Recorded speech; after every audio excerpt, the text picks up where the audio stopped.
So good morning. My name is Adara Goldberg, and I'm the director of the Holocaust Resource Center at Kean University, and we are located in Union, New Jersey. It is such a pleasure to welcome everybody here today for our first teachers conference on bilingual education and the Holocaust. So it's a real pleasure to see the diversity on the screen, I'd say in the room, but on the screen. And I think we are in for a really interesting and informative morning. I would like just briefly to welcome our friends from the United States Holocaust Memorial Museum, our friends from Puerto Rico. We have Canada, New Jersey, Argentina. We are so glad to have all of you here.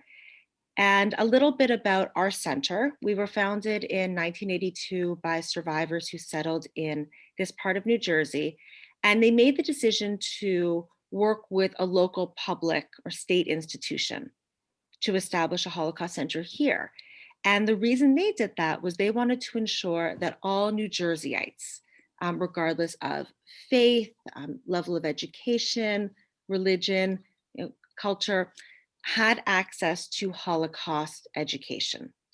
And today we fulfill their legacy by maintaining an active center. We have a library with approximately 6,000 hard copy books behind us. We have book sets that we loan out to schools throughout the state, a testimony collection that I'm very proud to say is featured on the USHMM website, as well as graduate programs in teaching the Holocaust and prejudice reduction, high school programs, conferences such as this, and commemorative events. So we are a busy space, but now in the virtual landscape, we are able to come together really from all parts of the globe. And I would invite people after today's session to look us up on social media, and to follow us and hopefully join us at some future events. So what I'm going to do today is I am going to invite our presenters to introduce themselves in the language they so choose to. We have a three-part program today where we are going to learn about History Unfolded and using Spanish language resources with that. What Spanish language resources and information exist at the museum? And practically speaking, how do you use these lessons in your classroom? And so I believe, Eric, you're starting us off today. Good morning. Thank you, Adar. It's a pleasure to be speaking with all of you today. And I just wanted to thank the Holocaust Resource Center at Kean University for the opportunity to speak. So that should be my third workshop program, I believe, that I've done for the last 3 years. And it's one of my favorite organizations to work with. It's been a really wonderful working relationship. So it's great to be here this morning. And I am the community manager for the History Unfolded project. And I've been working on this project that you'll learn about today for a little over 5 years. Before working at the Holocaust Museum, I was a high school social studies teacher in Charlottesville, Virginia. I taught mostly world history and world geography. And so I do not work on other projects at the museum, which makes my role a little bit more unique. And one thing we'll talk about today is if you are interested in working with History Unfolded, it is my full-time job. So I am very happy to have follow-up conversations with you to figure out how to implement this project in your classroom or another educational environment. And to even potentially do a video conference with classes. I know a lot more organizations are set up for that now, and that's really been successful. So I'm very excited to be here today. And then I think I will pass it on to maybe Christina. Do you want to go next? Sure. Hola, yo soy Christina Chavarria, coordinadora de programas educativas en el Museo del Holocausto aquí en Washington. El museo está cerrado en este momento y yo soy encargada de talleres para los docentes, los profesores, los maestros. Yo soy del Paso, Texas, Yo fui como maestra de inglés, de la literatura, por 9 años ahí en El Paso. Y ya tengo como 24 años acá en Washington trabajando en el museo. Me voy a usar los 2 idiomas, español y también inglés. Y me voy a dar una charla sobre recursos del museo, que está en español, pero también en inglés. Y también me voy a poner atención al contexto para enseñar el contexto del Holocausto, porque es más importante de todo en la enseñanza de este tema.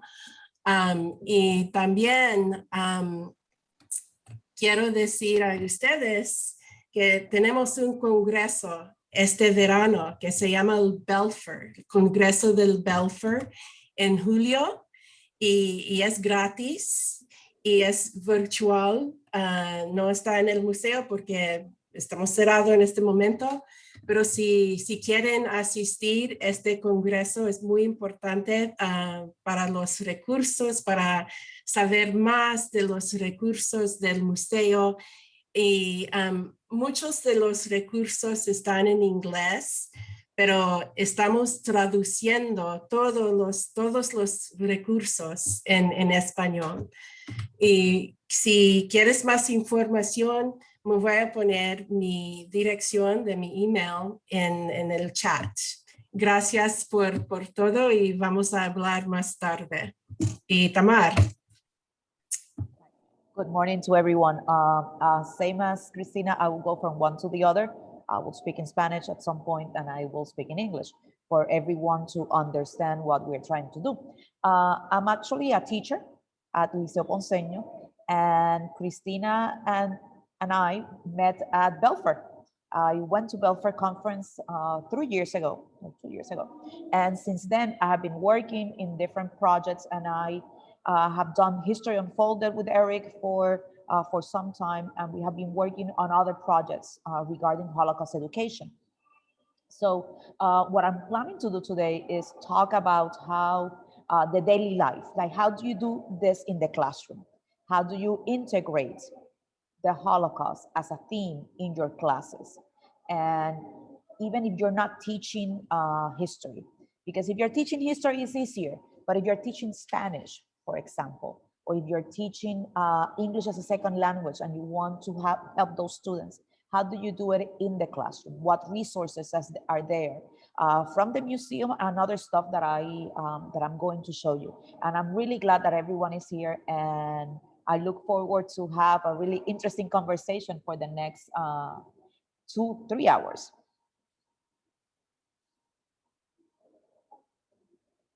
I guess I'm next.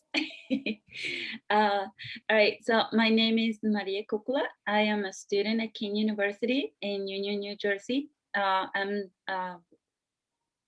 studying bachelor's in elementary education, K-6, with option bilingual, meaning I can teach both in Spanish and in English. And my second bachelor's is in Spanish. And I love that I am here with all these professionals, and because I have to create a lesson plan based it's a thematic lesson plan, and I am not pretty sure what I'm going to do, but now it came to my mind that maybe I can use the resources that we're going to talk about today, because it's a really difficult topic. It's not a happy topic. And how do you teach elementary students? I know that you cannot teach this before 4th grade, if I'm pretty sure you start in 4th grade. So maybe I was thinking a 6th grade lesson plan, and I am willing to see like what is going to happen today and what I'm going to learn today, so I can start using it right away.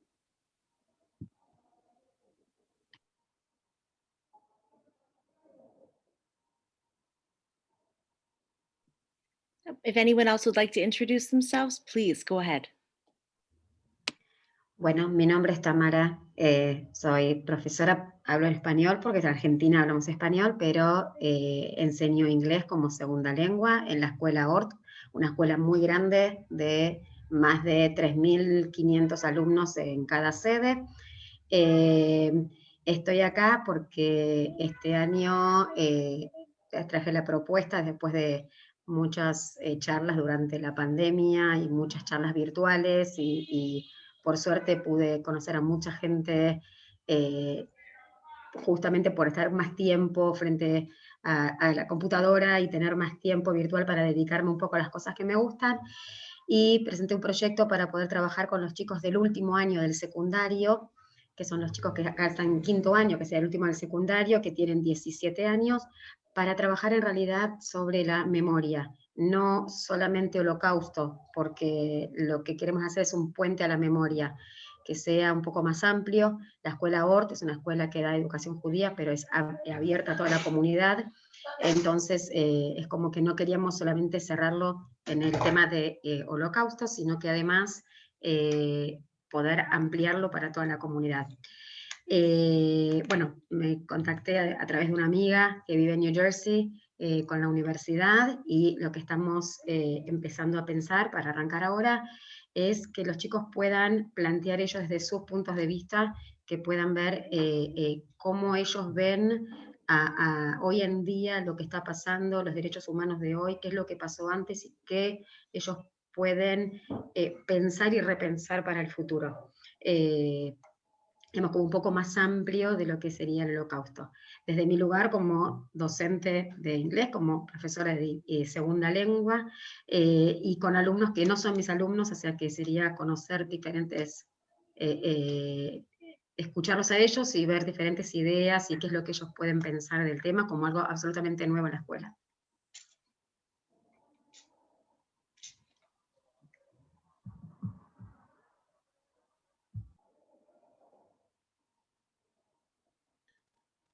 Good morning, everyone. I'll just say a couple of words.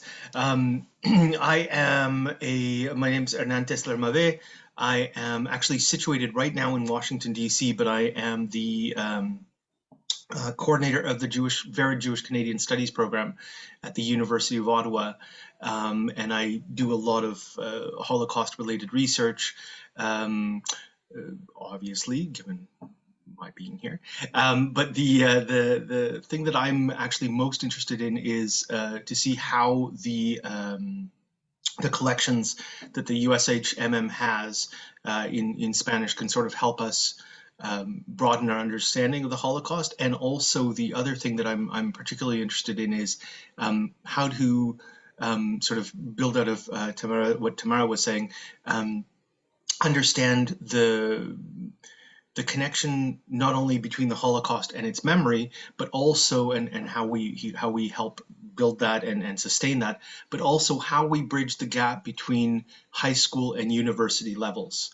Because I think a lot of students go into the university not really aware of the issues, the history, the situatedness of the Holocaust, and it's a really important issue. So what I hope to contribute and or learn from you guys is how we all sort of prepare students not only to situate it at the high school level, but also to build out of that going forward.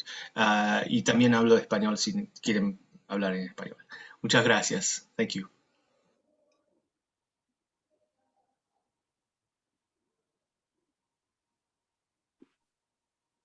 Buenos días a todos, mi nombre es Darmi Torres, soy de Puerto Rico, soy maestra de Historia a nivel superior en el Liceo Ponceño y orgullosamente compañera de Thamar Lebron, ¿verdad? Y estoy extremadamente orgullosa de verla deponiendo hoy en esta prestigiosa conferencia. Obviamente todos los recursos que sean buenos para integrarlos, para enseñarle a los jóvenes la tragedia del Holocausto, pues siempre son bien recibidos. Hay que aprovechar estas oportunidades y tratar de que se repitan, ¿verdad? Para que más maestros integren estos recursos al salón de clase. Gracias por la invitación.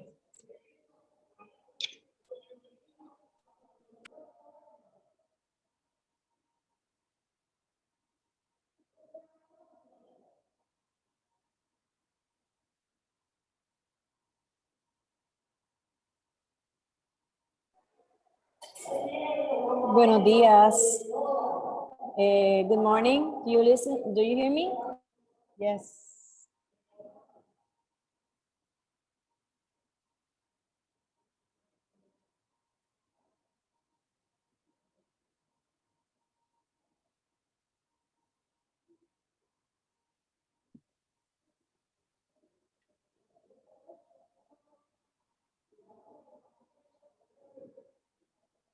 I'm sure Sandra will come back when the audio resumes.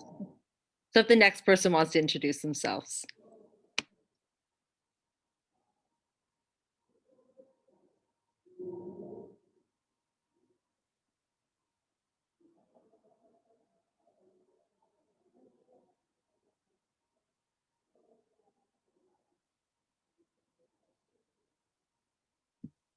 Okay.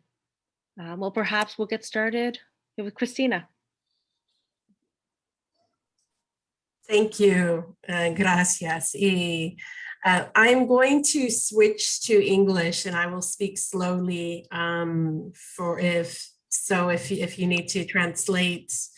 And I'm going to share with you my PowerPoint. After today, you can have this PowerPoint because it does have hyperlinks to resources from our website. So I will share my screen right now.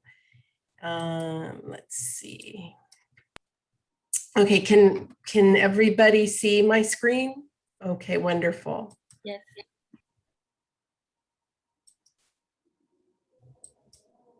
Okay, so I'm going to give a very short overview of just some of the many resources that we have from the U.S. Holocaust Memorial Museum.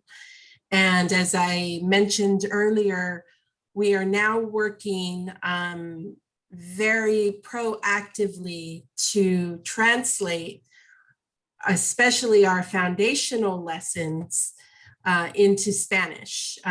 We have a large translation project, and our Holocaust Encyclopedia has hundreds of articles already translated into Spanish, but some of our teacher lesson plans have not been translated yet.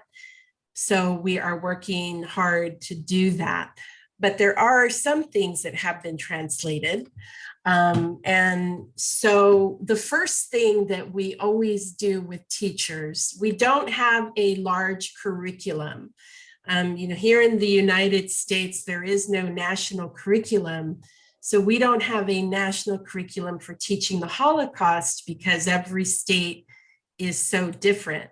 But New Jersey is one of the states where it is mandated.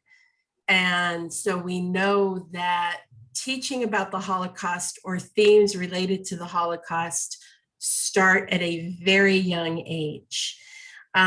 So we always encourage teachers to have a strong rationale. What is their reason for teaching the Holocaust? So that this way, when you think about your rationale, it helps you to not feel that you have to teach everything about the Holocaust, but it will help you if you look at your rationale and what you want to accomplish. And maybe your rationale is, well, I live in New Jersey, I teach in New Jersey, and it's mandated. So you would want to probably teach the context, the historical context. But what if you want to focus on Latin America and refuge in Latin America? So you would want to, of course, find resources and collections that might talk about Latin America. And we do have a Holocaust Encyclopedia article in English and Spanish, and I'll share the link later, about going to Latin America, about refugees, Jewish refugees. So we look at these three questions. Why is it important to study the Holocaust? And again, that's up to you to think about why is it important to study the Holocaust with the students that you have at their grade level and in the subject that you're teaching them. I was a high school English teacher, in El Paso, which I mentioned. And the high school where I taught was literally 1 block away from the Rio Grande. So most of my students were of Mexican descent, and some even lived in Ciudad Juarez. And they didn't know much about the Holocaust, but they understood themes of immigration very strongly. So for me, it had to do with that, and it also had to do with a lot of spiritual resistance, encouraging them to continue their education in spite of any challenges that they had to continue, because some of them had to work full time after school. Some of them were worried about their status of living in the United States. So that was part of my rationale. I had to think about what it was that they needed to know and how to connect them to this history. But I also realized that I needed to first teach the historical context. So think about, why is it important to teach the Holocaust in a bilingual education, in a bilingual classroom, in ELL or a Spanish classroom? And we know that now when we teach languages, that we do it through certain themes. We don't teach it maybe like they did back when I was in high school 40 years ago, or almost 40 years ago. Now they teach it through themes, through different subjects. So you can teach Spanish by looking at this history. So to share with you the context of the Holocaust, we have the Holocaust Encyclopedia articles, and you can assign your students these articles to read, and we have questions. And for some of the articles, we have animated maps. So I'm going to stop my screen share. First, I'm going to go over to this animated map, and I need to stop my screen share to go to the particular screen where I'm going to show this map. And this is in Spanish. We also have it in English, but we're going to listen to it, and it's very short. So it's something you can use in your classroom. It won't take up a lot of time. So we will listen to it. Can you see my screen?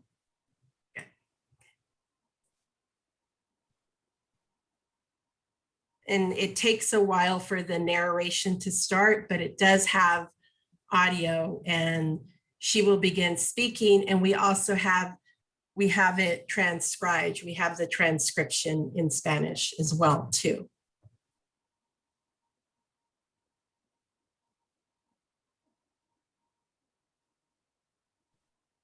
La mayoría de los judíos vivían en la Europa Oriental, primariamente en la Unión Soviética y Polonia.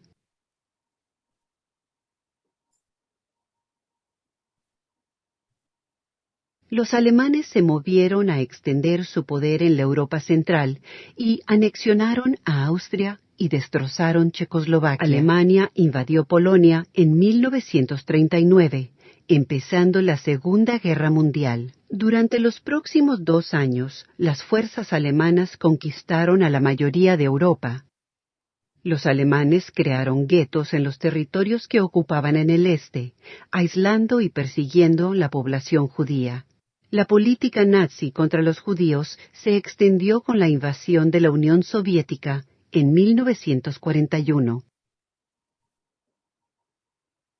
Equipos móviles de matanza asesinaron judíos, Roma, gitanos, comisarios políticos soviéticos y otros. Los alemanes y sus colaboracionistas deportaron judíos a campos de exterminio en la Polonia ocupada. En el campo de exterminio más grande, Auschwitz-Birkenau, los transportes llegaban casi todos los días de toda Europa. Para el fin de la guerra, casi 6 millones de judíos y millones de otros perecieron en el Holocausto.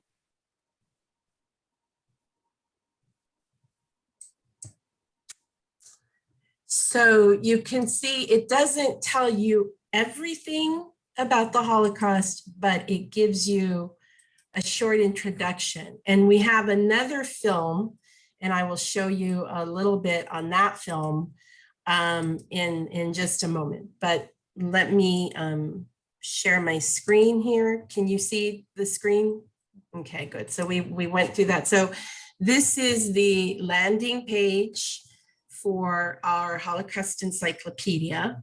And you can see when you scroll down, this is a screenshot, but when you scroll down, you will see so many different themes and the different articles that go in those themes. So you can go into the history more deeply, but the animated film is a good way to start. So this is my favorite primary source document, I think, of all time. And I love this document.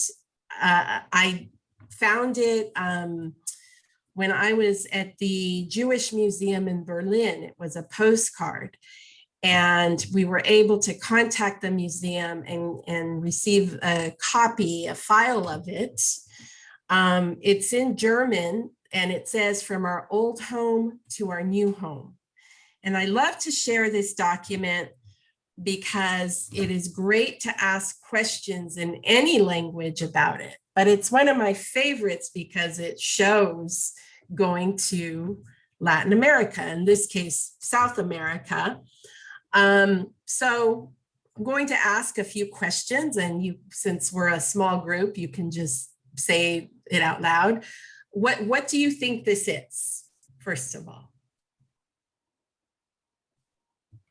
And it's okay, there's no right or wrong answer. It seems to be a map, right? Okay, it looks like a map. Who do you think drew it? A child. Probably a child. How old do you think this child was? I will say, oh my God, it's a gifted child with all that detail that loves art. That's incredible. But I don't know. Not maybe. Oh, I'm sorry. 8, 10 years old. Maybe. Why do you think he or she drew it? I guess because of the title. I will say that it's like a happy ending story, like a new beginning. Yes, possibly. So let me tell you a little bit about it, because I know we don't have a lot of time. So this was a 12-year-old German Jewish boy named Fritz Freudenheim. You can see he signed it here at the bottom. And you can see he even taped it. It probably tore, so there's a piece of tape. This, if you look closely, you see the dates, and you see May 24th, 1925, Berlin. That was the day his parents got married. And then he starts to show these other dates. And you can see he has a lot about 1938. And he shows, Berlin, and then Hamburg. And then let me see if I can move this. Yes, okay, good. So you start to see a lot about 1938. Now we need to put the history in context. Think about the things that happened with this history in 1938. It's very important. So we have a timeline activity. I'll put the link in the chat. We're working very hard right now to translate that into Spanish, but you can still use parts of it in English to see what are the things happening that might influence his family and his map. So here now you see this boat leaving, and it's leaving in October 28th of 1938. And then he shows all these places where the boat, where it stops. It stops in Antwerp, then it stops in France, and then it goes to Lisbon, and then it goes to Casablanca, and then it travels all the way across the Atlantic. I'm sorry, obviously I wasn't a geography teacher. The Atlantic, it first goes to Brazil, and then they end up living in Montevideo in Calle Sotelo. He even gives the address. He started drawing this during the journey, and then he finished it once he arrived in Montevideo. And he writes this with excitement because he's 12 years old, and not many 12-year-olds get to sail across the ocean.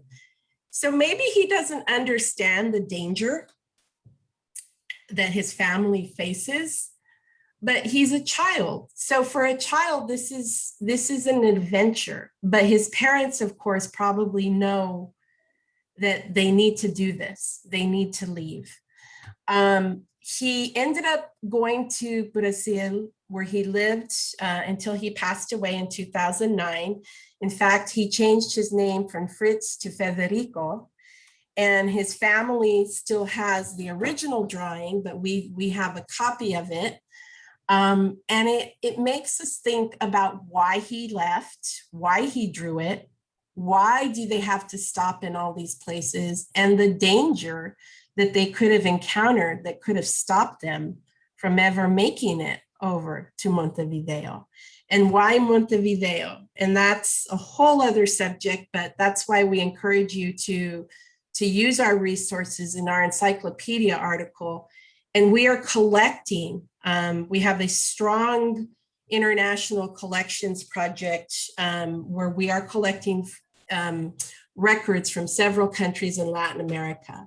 The other evening, 2 nights ago, for the 45th anniversary of the start of the military dictatorship in Argentina, we hosted a panel discussion. And one of the panelists, 2 of the panelists were Robert and Maud Cox. He was the editor of the Buenos Aires Herald, and his wife, and the danger that they faced in speaking out. And we also interviewed Uki Goni, who gave us his whole collection when he was investigating the perpetrators who went to Argentina with the help of the Vatican. He wrote the book, The Real Odessa. So you can email me and I'd be happy to show you where we have the collections. Many of them are online, and you can find a lot of the records just going to our website and doing a search.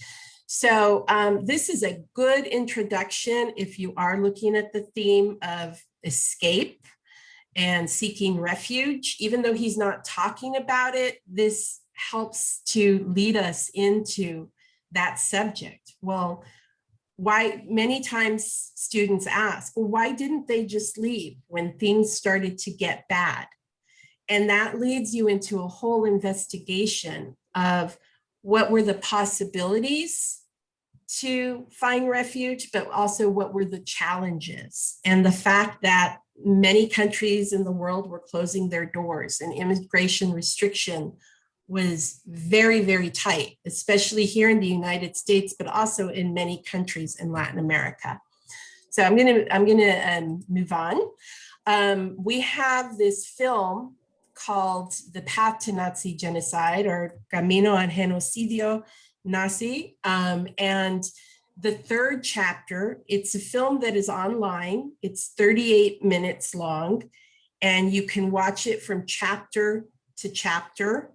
And the 3rd chapter tells us about how anti-Semitism in the Third Reich after the Nazi takeover keeps escalating and gets worse and worse and worse.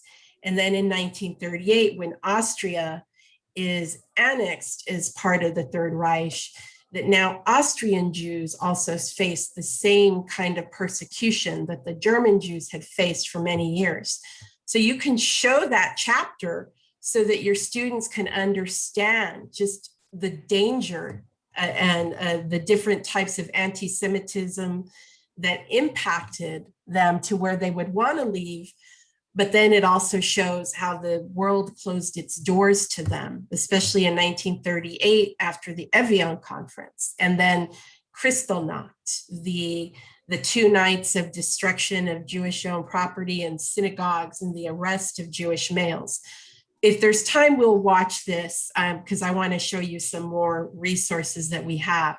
but you will have this PowerPoint, and all of this is on our website. Everything that I'm showing you is on our website, and you can find it and you have access to it.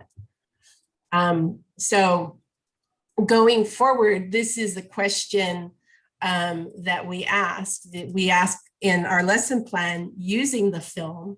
This is the question that we asked for the third chapter, From Citizens to Outcasts.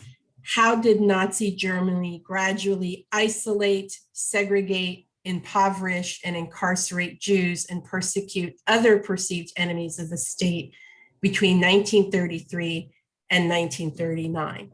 So again, they watch the film and then they can answer this question. You can have them discuss it as a class. You can have them write a short essay or a short response.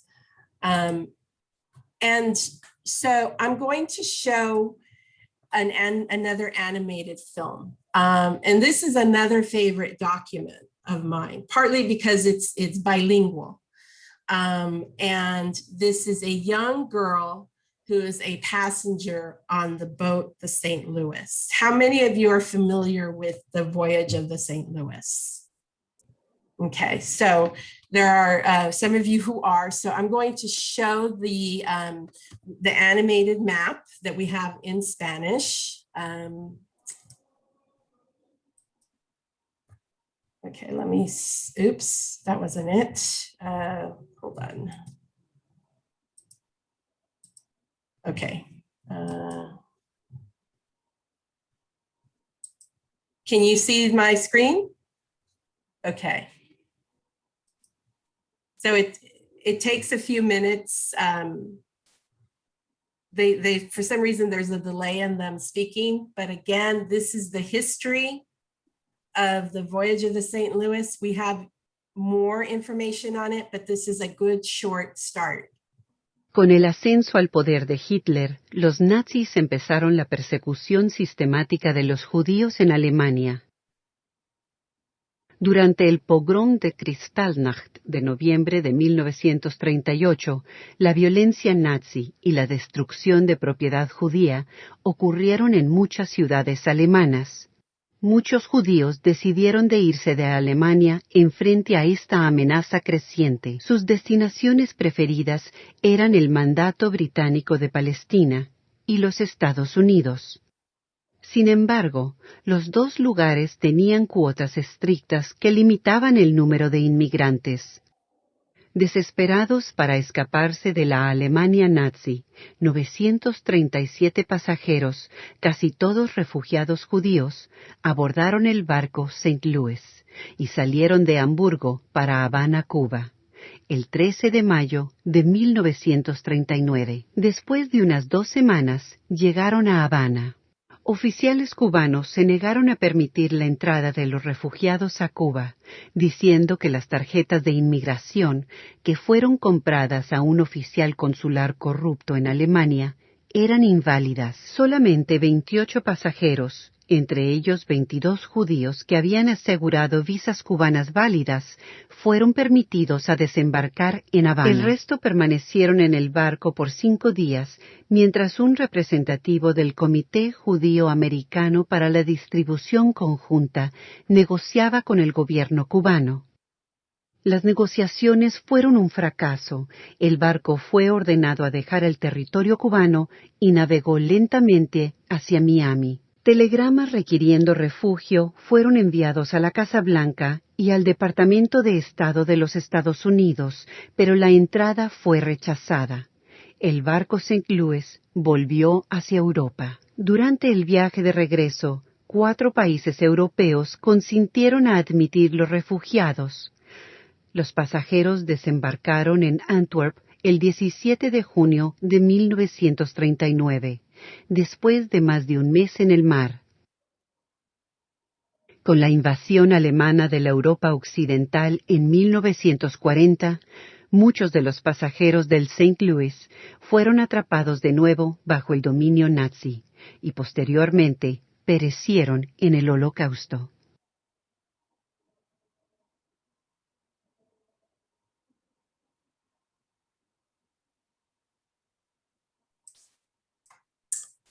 Okay, so again, giving the historical context is very important to teaching this history, to teaching any history, as we know.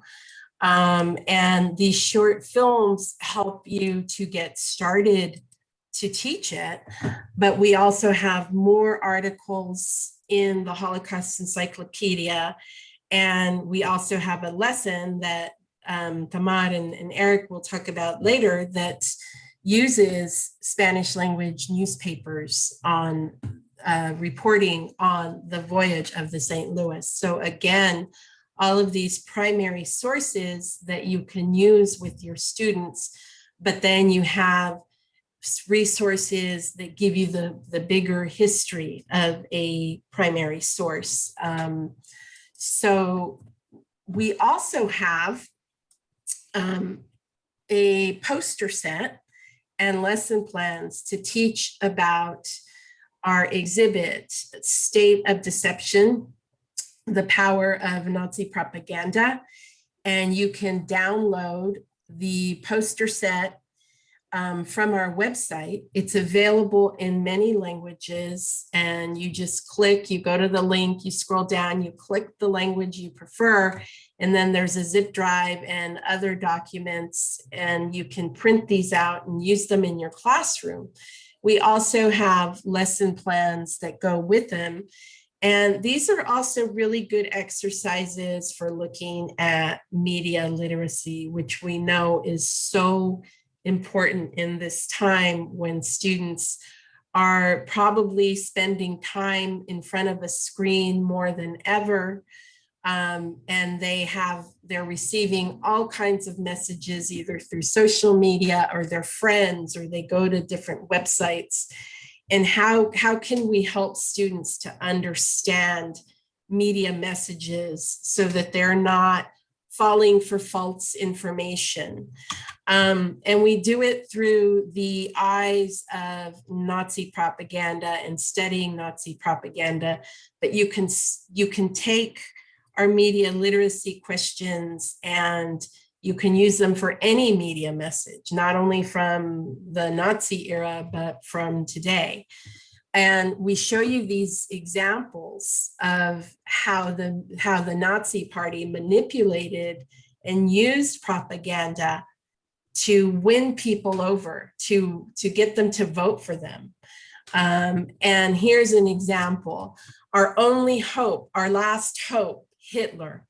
And this is from March of 1932. And if you look at the way the people look, they look like their eyes look hollow, they look sad, they look depressed, they look sick. This is not a happy message.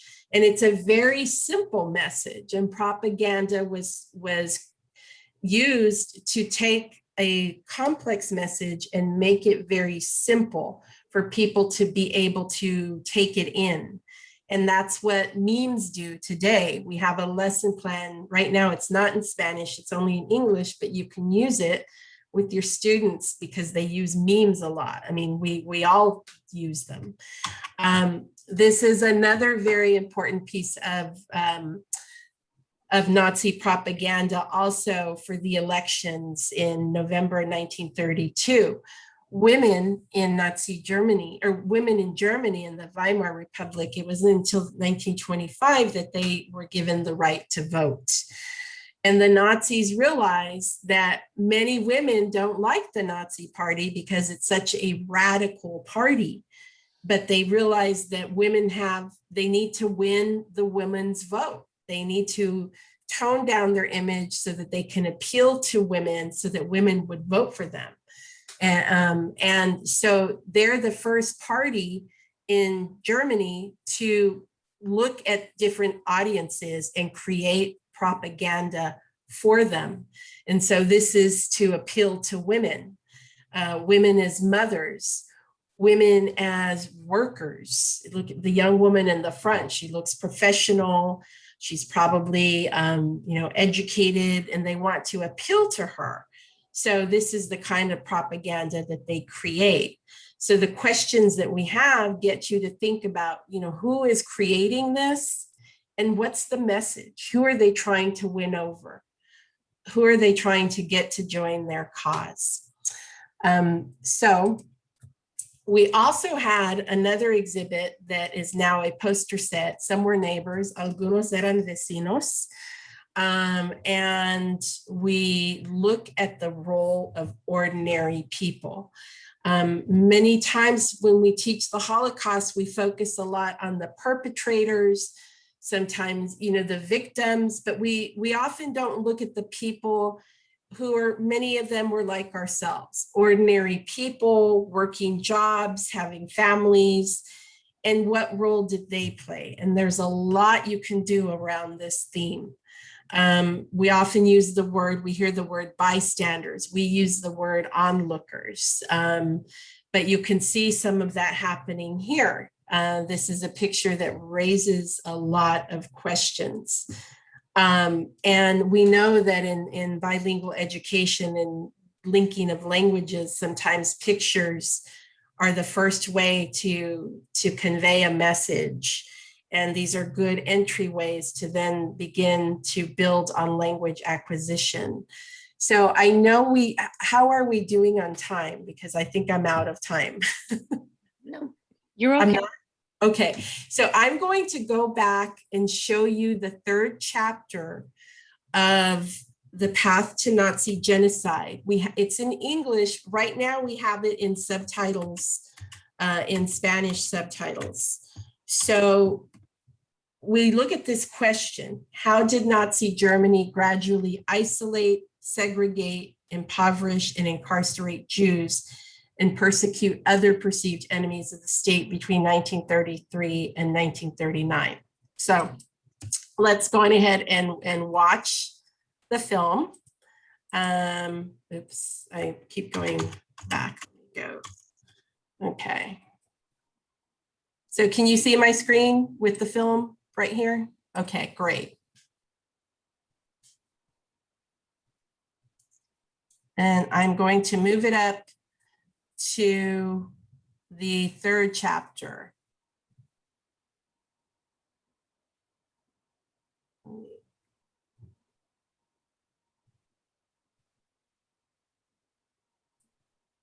Racial characteristics.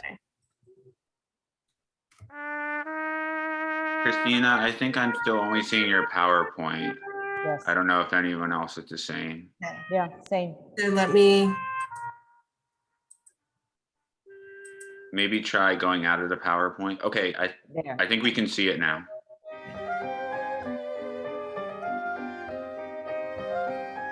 Before the Nazis assumed power, Jews enjoyed all rights of citizenship in Germany.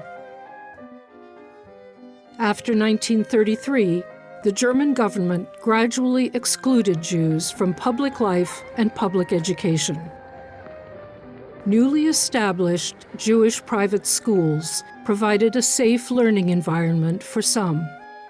By 1938, German authorities had isolated and segregated Germany's Jews, expelling them from the professions and eliminating most opportunities to earn a living.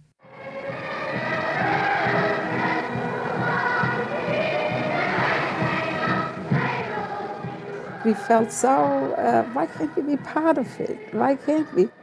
Everybody said Heil Hitler like this. I did too. What did I know? I was 8 years old. So my mother said to me, you're not supposed to do that. I said, why not? She said, haven't you been told that you are Jewish? I said, oh, I forgot. Germany's Jews would get plenty of reminders. Meine Herrschaften, hier ist Bergkott in jüdischen Warenhäusern. Gehen Sie doch bitte weiter. This sense of isolation that came upon us after 1933, gradual and increasing, it also affected us psychologically. We knew we were in a hostile world. Between 1933 and 1939, the German government enacted hundreds of laws to define, segregate, and impoverish German Jews. My sister and I used to slink by those huge banners that were all over the city, and we used to just try not to see them, thinking if we didn't see them, they weren't there. But they were there. That just little by little, that really took over. Wer selig geworden ist, der weiß, ohne Lösung der Judenfrage keine Erlösung der Menschheit. The goal of Nazi propaganda was to demonize Jews and encourage Germans to see Jews as dangerous outsiders in their midst. After 1935, everyday anti-Semitism was a regular part of carnival parades and floats. Public displays of anti-Semitism reinforced a climate of hostility toward Jews in Germany, or at the least, indifference to their treatment. In March 1938, German troops moved into neighboring Austria. Germany shredded another provision of the Versailles Treaty as Hitler's homeland was incorporated into Germany. It was a disaster for Austrian Jews. Within a year, the Nazis achieved in Austria what had taken 5 years to carry out in Germany. On November 9th, the Nazi Party orchestrated an outbreak of anti-Jewish violence throughout Greater Germany. It was a lawless onslaught that outraged the world and provoked criticism of the regime by many Germans. Jewish businesses that had already suffered anti-Semitic attacks were targeted for deliberate vandalism disguised as spontaneous public action.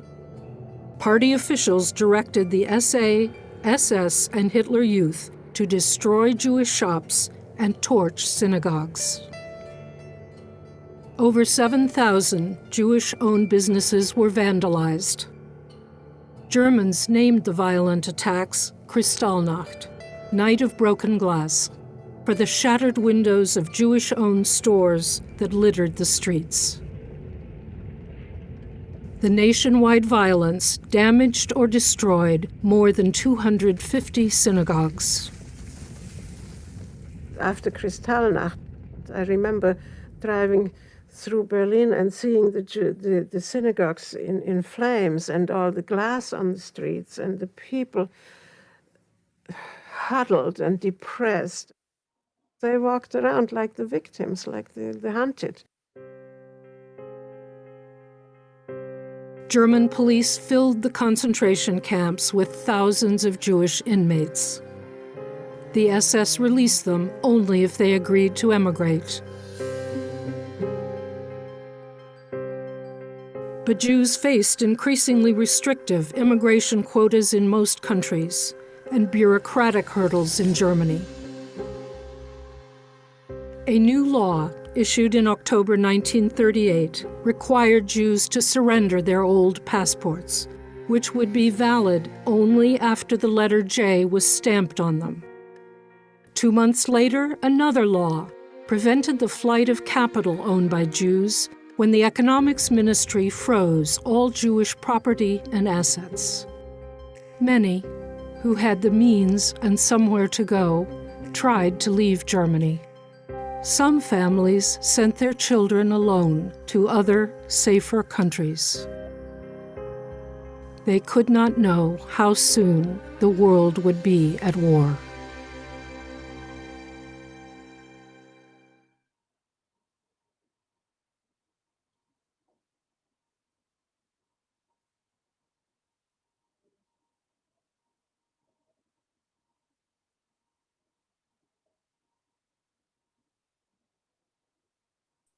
We can go back to the PowerPoint and the question.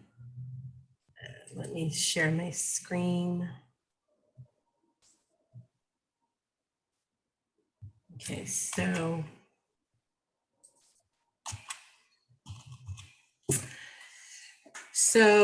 what are some of the ways, and you can just say it out loud, that Nazi Germany gradually isolated, segregated, impoverished, and incarcerated Jews and other perceived enemies of the state between 1933 and 1939. So based on watching that chapter from the film, how could we answer this question? What are some answers to it?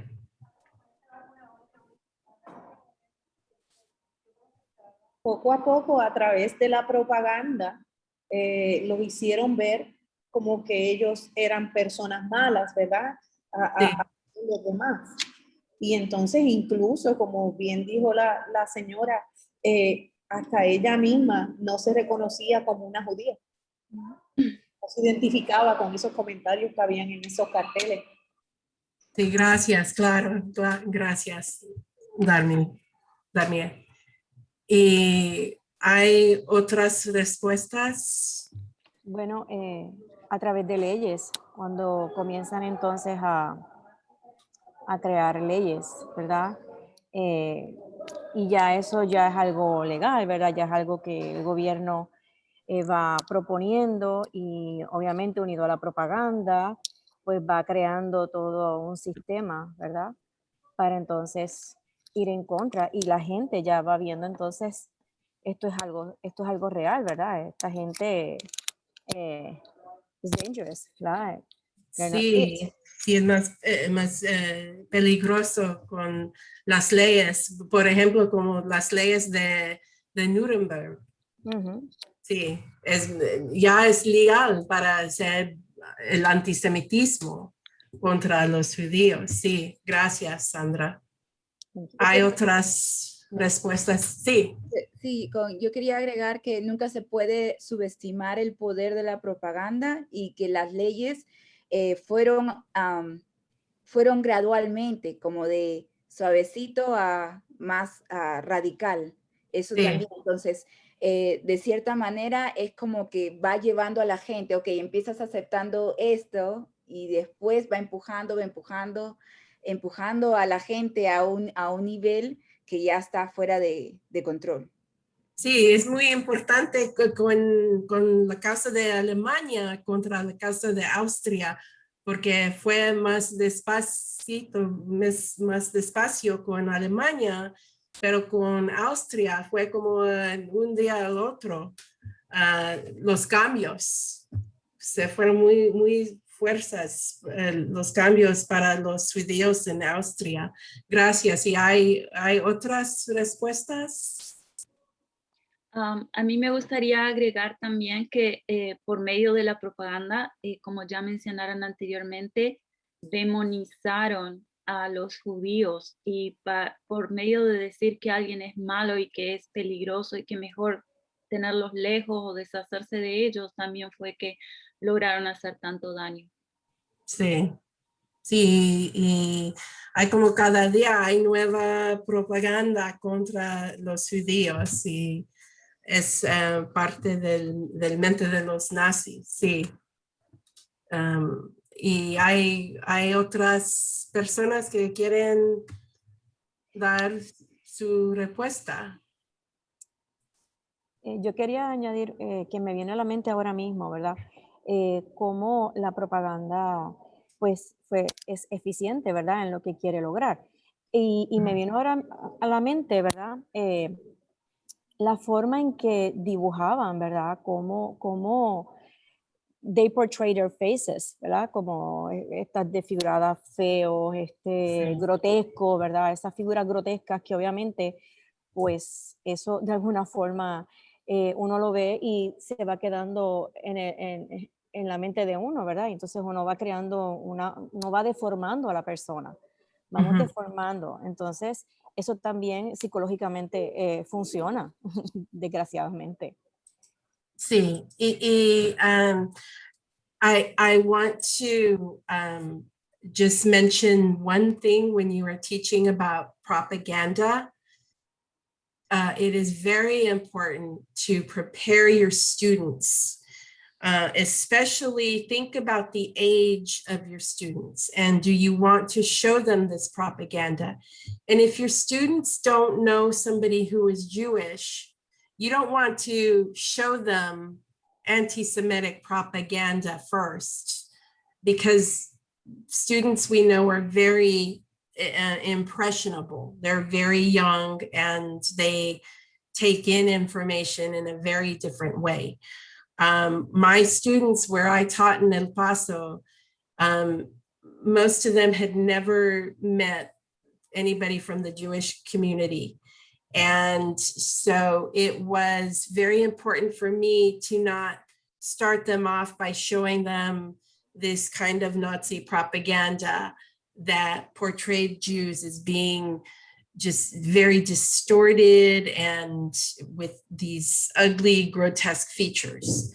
I introduced my students to what Judaism was and what some of the culture was. And I was fortunate to have a rabbi come to speak to my students to give them an introduction to Judaism so that their first impression wasn't through the view of Nazi ideology. So, because that propaganda is very powerful. And today, with the rise in anti-Semitic acts, and we see so much, we saw it here in Washington, D.C. 2.5 months ago in the Capitol, people were using Nazi propaganda and imagery, and it still has that power. So we want to be very careful. So I think I am out of time now, but I want to thank you all. And we will be in touch with you. You have my email address, so please feel free. You can email me in English or Spanish, and I respond in both languages. If you want more information about our collections or our resources, or you have questions, and the Balfour Conference, I don't know, Eric, if you put the link in, I'll put it in if you didn't. But you are welcome to sign up for the Balfour Conference. It's free, it's virtual. So we hope that you stay in touch with us, please, because we are here to help you. That's our job, is to support all of you in your teaching. So thank you, gracias. And I will be here the rest of the time. Thank you. Thank you. Thank you so much, Christina. And I think we're going to take a quick 5-minute break so people can refill their caffeine, use the restroom, and let's come back here for 9:58. Sound good? Okay, we'll see you all soon. Great. Well, so now I'm going to talk a little bit more about one particular program we have at the United States Holocaust Memorial Museum, the History Unfolded, U.S. Newspapers in the Holocaust Project. And I'll be going over a little bit of the reasons why the museum has undertaken this initiative and how it can be an exciting opportunity for students to contribute research to the project, or also to use what's already been submitted to the project as well. I know especially this year, it's just a challenging time for teachers and students to do longer projects. So this might be something that you would use later on this semester, or more likely next academic year as well. And then when I'm done with my program or my portion, I think we're gonna, if we have time, we'll do another we're going to have Thamar talking a little bit more about a specific lesson plan that is connected to this project, and research from History Unfolded was included in the lesson plan. So she'll be talking a lot more about the practical from a teacher experience, how to work with this material. So I'm going to share my screen, and I'm going to share a a slide presentation, and we'll get started. I'm assuming everyone can see the image loading up now. Okay, great. So this is the History Unfolded project. Here is an image of a student at a microfilm reader, and I want to start, before I even talk about History Unfolded, a little bit more about our museum. I think Christina did a wonderful job talking about the resources that we have. I'm curious if any of you have been to our museum building. Feel free to raise your physical or your Zoom hand if you have. We were founded in 1993 off of the National Mall in Washington, D.C. And the museum tells the history of the victims and survivors of the Holocaust.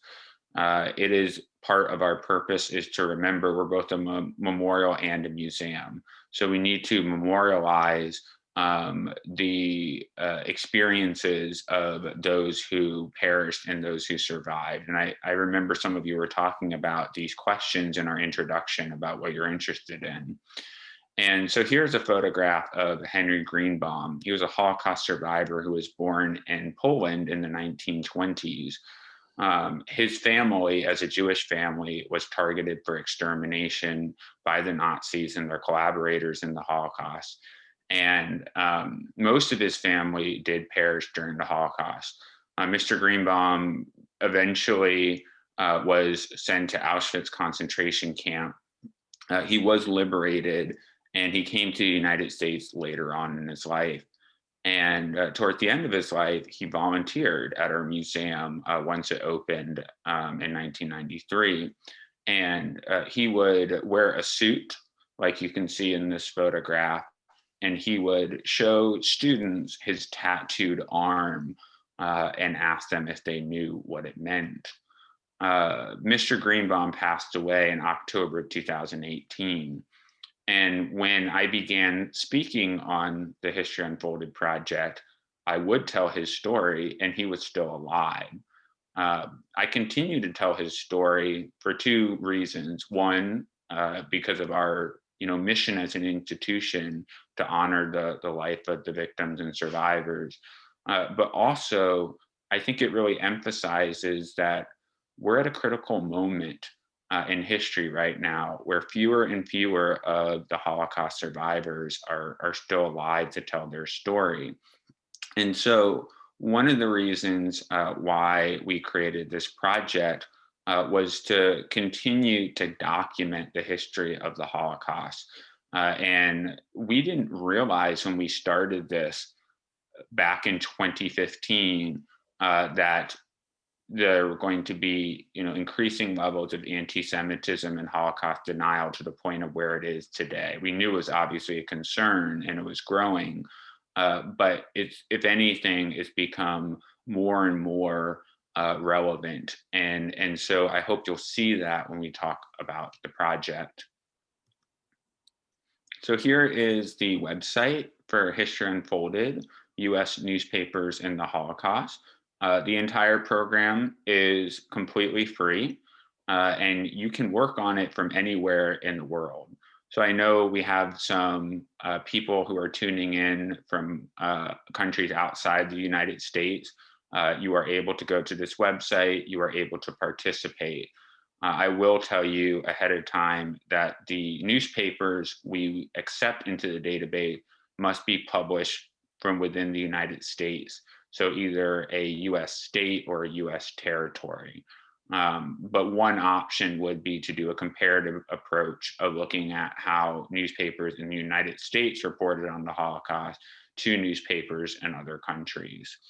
There are three main components to the website program, where you learn about different Holocaust era events, you research into local newspapers, and you contribute your findings to the History Unfolded database.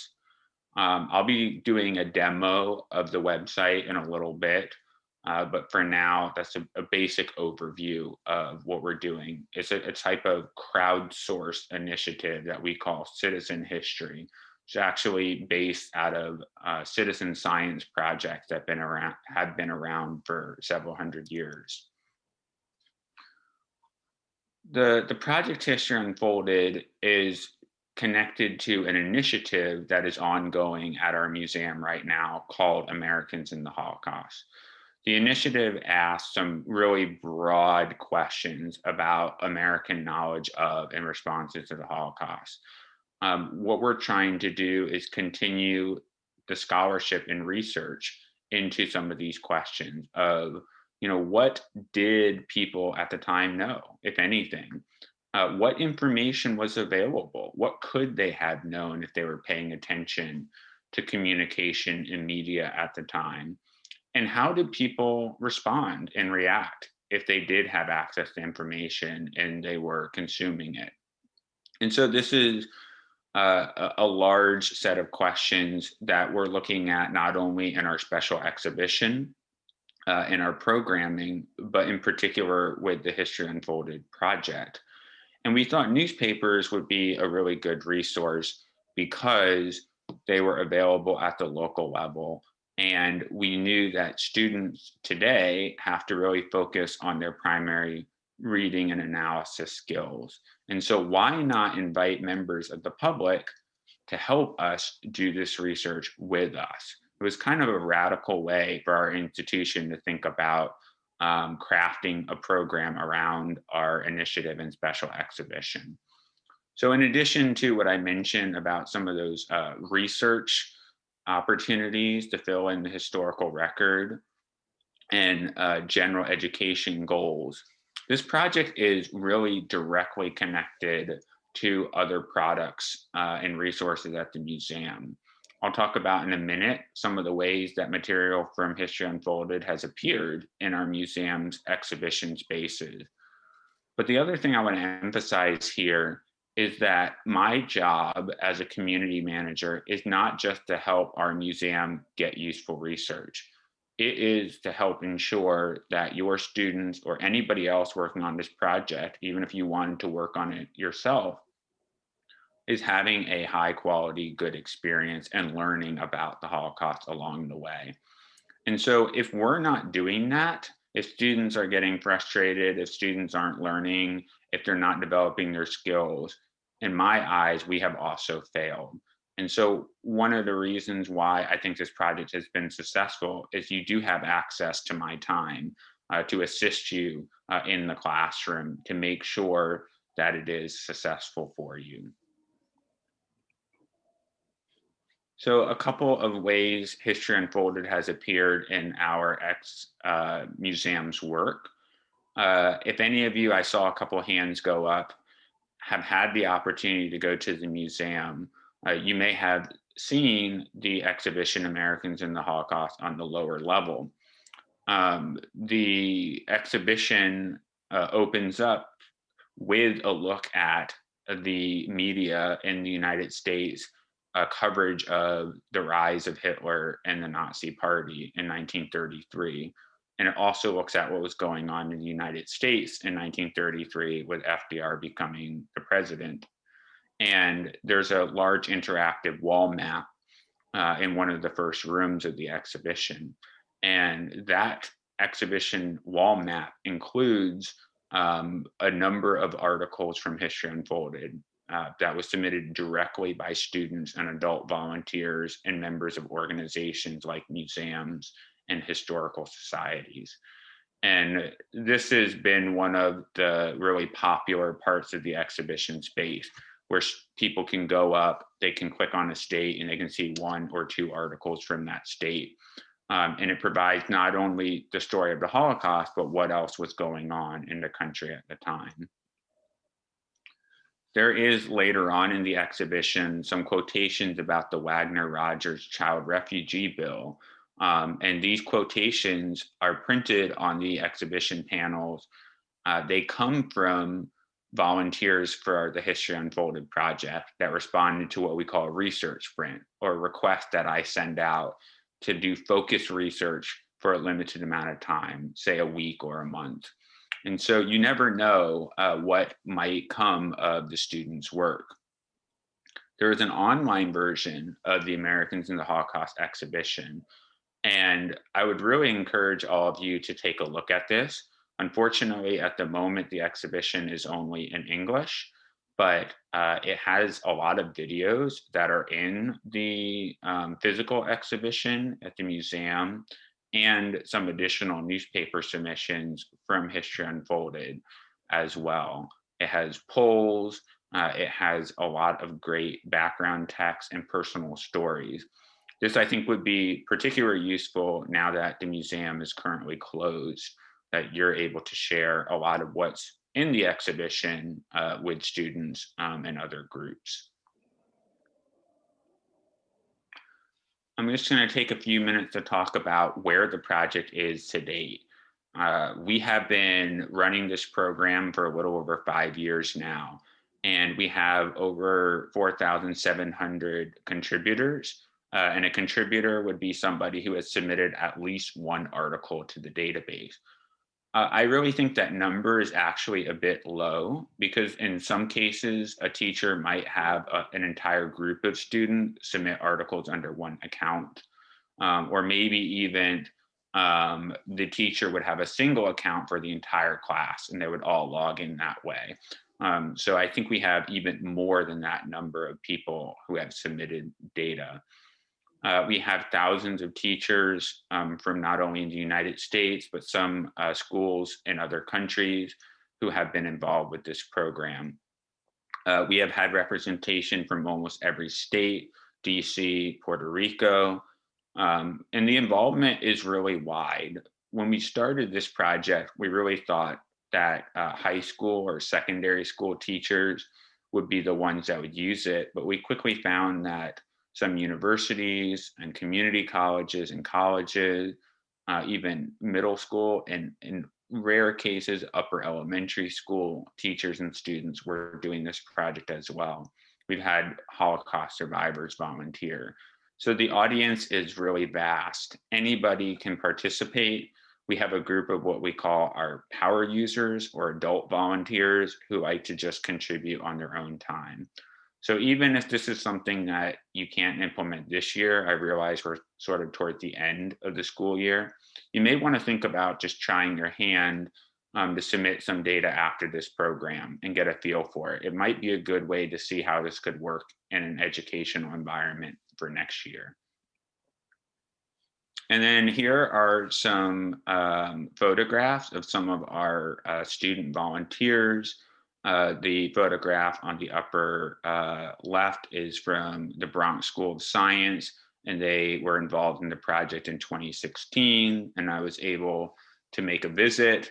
And I love, especially for this program, we have the students from Liceo Ponceno who came down with Thamar, and this was, I don't remember if Thamar knew this or was there. Well, what I was going to say is, do you know that your students came on Super Bowl Sunday? And I'm a football fan, and they said they were going to be here. I think it was Sunday morning. And I said, oh, yes, I absolutely would love to come and visit with the student group. And so I was able to meet them. It was very exciting. And I still made it back in time for the football game in the evening. So, okay, a little bit about the newspapers we've collected. And this could be useful for you, whether you're having a group of students upload articles or whether you are going to look at some of the material that's already been collected. That number is probably getting closer, I believe, to 45,000 newspaper articles submitted from every state, DC, Puerto Rico, the US Virgin Islands. We have a couple of submissions from US military service papers. We have articles from university papers, the Jewish press, the Black press, and not only some in Spanish, which I will go over with you in a minute, but also in other languages, as you see there. The project is definitely interested in collecting more and more data. We will be taking articles at least through June 2022. So while we are excited that we're able to get some of this good representation, there are still many holes in our database. As I'll talk about, our Spanish language collection is still very small.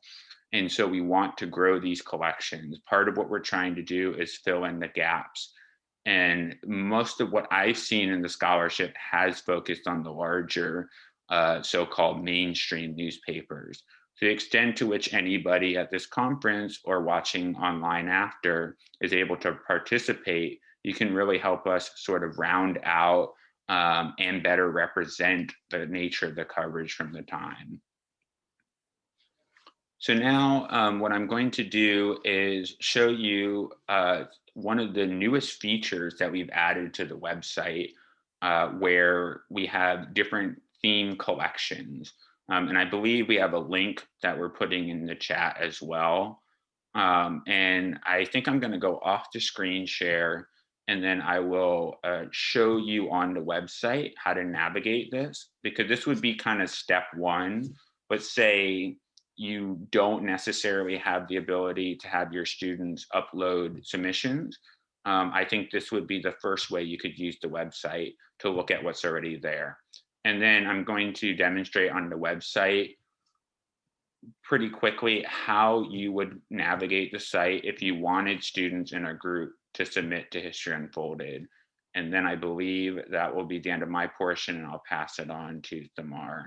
So let me see if I can go off the screen. No, I think I'm staying on the screen share, but going to the website. Okay, everyone sees the History Unfolded website now? Great. All right. So you would go to Menu, Explore User Research. And if you're on a computer, you would scroll down.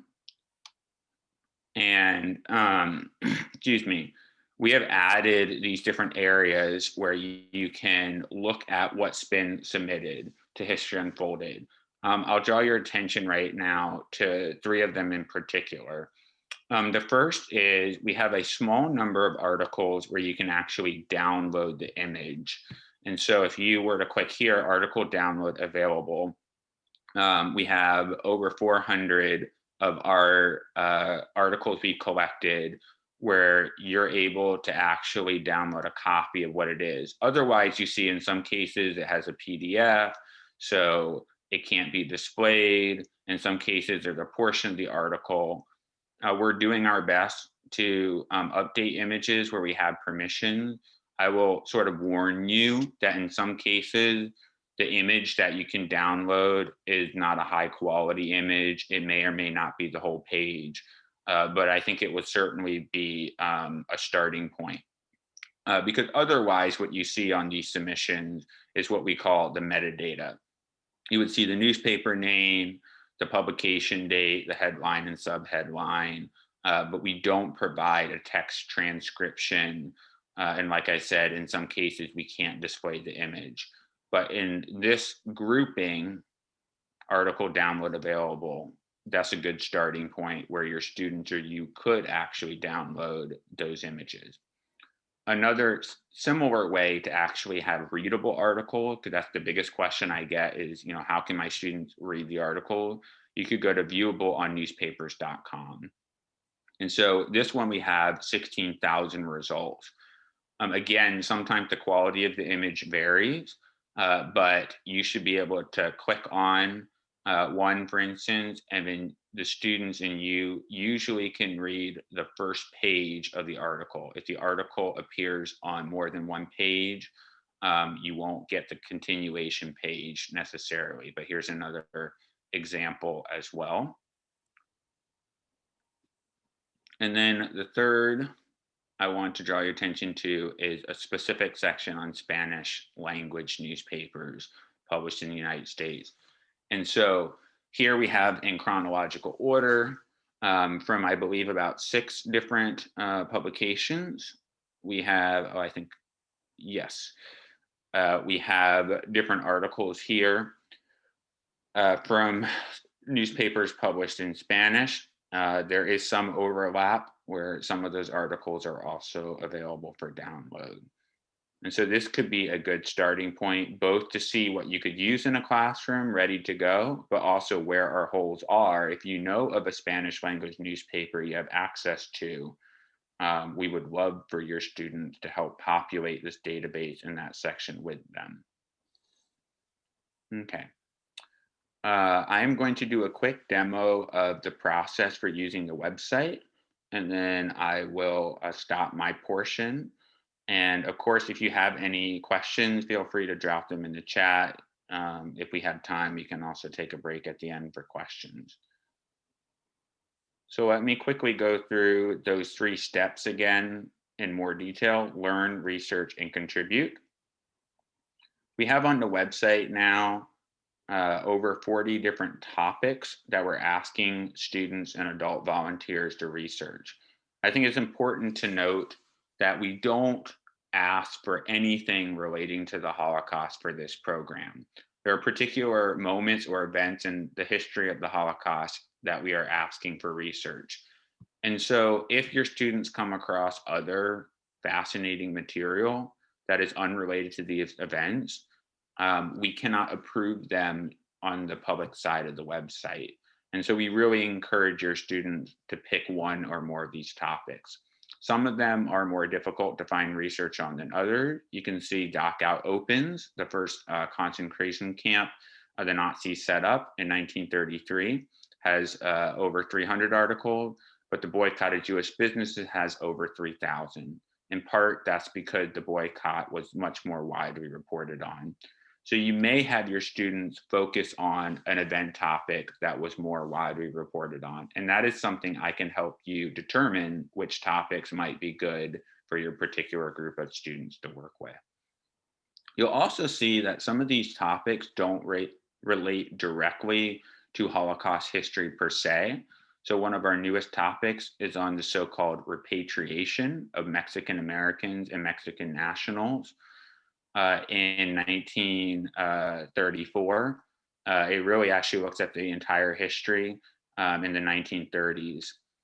The reason why we include topics such as this is because the special exhibition, as I think Christina mentioned, our work, we want to provide historical context. So in order to understand what were the reasons that Americans may have sponsored refugees and supported refugees from Europe or not, you have to understand the history and the culture and the context of the United States in the 30s and 40s with the Great Depression, fear of foreigners and fear of foreign threats, for instance. And so these event modules help provide that context. How are we treating people in the United States in the 30s and 40s as we're thinking about whether to support others who are trying to come into the country from abroad? And each event module has keywords, especially useful for online research, background information, because we know students may not have that information and knowledge ahead of time. And then at the end, we provide dates to check. Where are they likely to find reporting in their newspapers? This is especially useful if students are doing microfilm research, which at the time that we're doing this program is probably going to be very challenging because of the pandemic. But hopefully in future years, it'll be safe to get back into libraries. But a lot of libraries are offering their collections online as well. And so if you contact libraries, they can help you get set up with databases, and you can do date searches, for instance, to know where you're likely to find reporting. So after looking at the different events, students research into newspapers. We have set up a directory. You can also find it from menu and find a newspaper archive, and go to find a newspaper archive, and you can explore known newspaper collections. We actually do have a designation for language called Spanish here. So if you do that, you will see we don't have many so far, but these are 3 known open online newspaper collections for Spanish language papers. You could also do a state search, for instance. So if you wanted to search by a particular state, such as Arizona, you will see that El Tuscanense is there, but we also have some of the English language newspapers from the state that we know of. This directory is by no means comprehensive. And so we encourage you to contact your librarian to see what access you have at the local level, or an archive, a museum, historical society. And then the third step is to submit what students find. I will encourage everybody, if they are doing this project, to submit research. It's to first go to menu and explore user research. Type in, for instance, the name of the newspaper you're looking for. So we'll be talking about El Mundo today, and see that we do have 26 results. So ideally, your student should be submitting material we haven't seen before. And if they check the database, they can see where the holes might exist. We do accept the submissions from students, whether it's in the database or not. So we do realize in some cases, there's not a lot of new material that hasn't been uploaded. So it's still a valuable experience for students to be able to submit. So if that's what you want to do, you may do so. They will click the submit an article form. It's pretty straightforward. It takes them through the different event topics. So let's say they are doing the boycott of Jewish businesses. It asks for the newspaper and the archive. And then they type in the metadata. And then they will attach an image. This is probably the most challenging part of, the experience. Ideally, we want a high resolution full page image because we have a review team that will be providing individualized feedback to all student volunteers.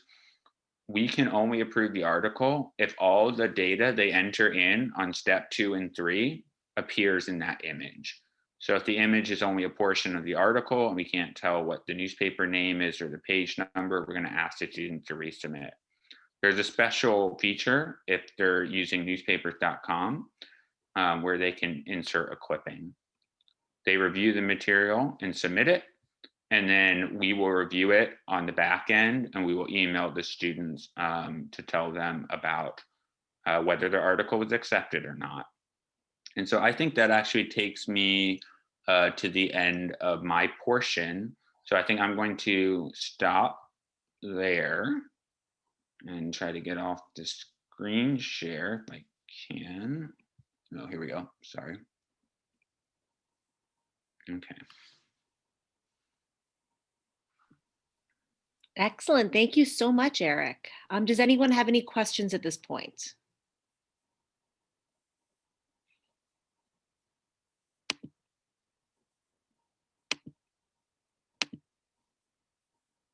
Okay. So I think we're going to pass things on to Thamar. Yes. Perfect.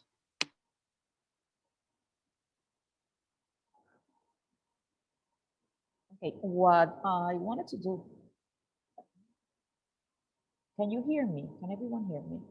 Not sure. Yes, okay. What I want to do first, before we start with my presentation, is talk about a little about what to do in the classroom, because I know that is, everyone that is here has the interest, but how do you translate that interest into actually doing something in the classroom? And when you're talking about the classroom, it may be very intimidating to present something that is different from what you usually do. So a couple of things before we start with the presentation. There is, I think it was, let me see the name of this person. I think it was Maria that mentioned that she's working on with small children, and she wanted to do something on a lesson plan for very little children. And there is a lot of really good, both in Spanish and in English, short stories or short stories for children that are very much, they don't show, they're not gory. They are not, they show empathy. And that's something that you want to have your students be able to understand how important it is to be empathic to this situation. So that is something that is, before even getting anywhere else, I think short stories, having students read short stories about this period, or read to them, because I think sometimes we don't read enough to our students. Read to them about the topic may be one way to introduce the topic of the Holocaust. The other thing that I wanted to point out before I share my presentation is that History Unfolded is amazing. I wasn't there with my students. The picture that Eric showed, my students were on another trip, and they just, I just mentioned it to Eric, and he got there even though it was Super Bowl weekend. And they were very excited to see themselves, because I think part of what we want to do is we want students to be able to make the connection between the past, the present, and the future. And when Adara contacted me, it was maybe 2 days before the U.S. Capitol attack. And I remember that she, like the same day of the Capitol attack, she sent me a message that said, our work is very important, even more important today. Because the Capitol attack showed very much what Eric was talking about, that anti-Semitism, that is the rise of anti-Semitism, and how important it is for us to really work on our students' knowledge of the time period, of the context of what's going on in the US at the time period, but also learn the lessons from the Holocaust. What can I take from this time period and translate it to other time periods in history and to our own experience? So in that sense, I think that is very important. And we cannot think of doing this only for students that are in high school. I will agree with Christina that you have to be very selective of what you do for students in elementary school, but you have to do it even in elementary school. Holocaust education should be there from the beginning, all the way up from the beginning to college level. And it should be available both in Spanish and English and in other languages, so students are able to understand the experience, understand what's going on, and take the lessons from that. I just, on a quick note, that even small children can get the point of talking about periods that are difficult in history. Maybe it was 2 years ago, I saw this kid from first grade, and he was crying, bawling. I thought something happened. And he was really crying because he was sad that the Native Americans on the island had disappeared. And he said, how is it possible that people can be so cruel to other people? Why will they kill everyone? And this is a kid that was 6 years old. And he could get, and he was crying for the people that, for the fact that people had died in that time period. And I thought, oh, this is a perfect example. Yes, even kids, really young kids, can get the importance of what's going on in the world. And even if something happened 40, 50, 70, 100 years apart from them, they are able to see themselves in that child, see themselves in that situation. So in that sense, that is important for students to know, even if they are small kids. Let me just share my screen with you. I have tons of things here to share, and let me share my screen with you for a minute here. And can everyone see the screen, the presentation? Perfect. Yes. Let me just go to the slideshow so everyone can see it from the beginning.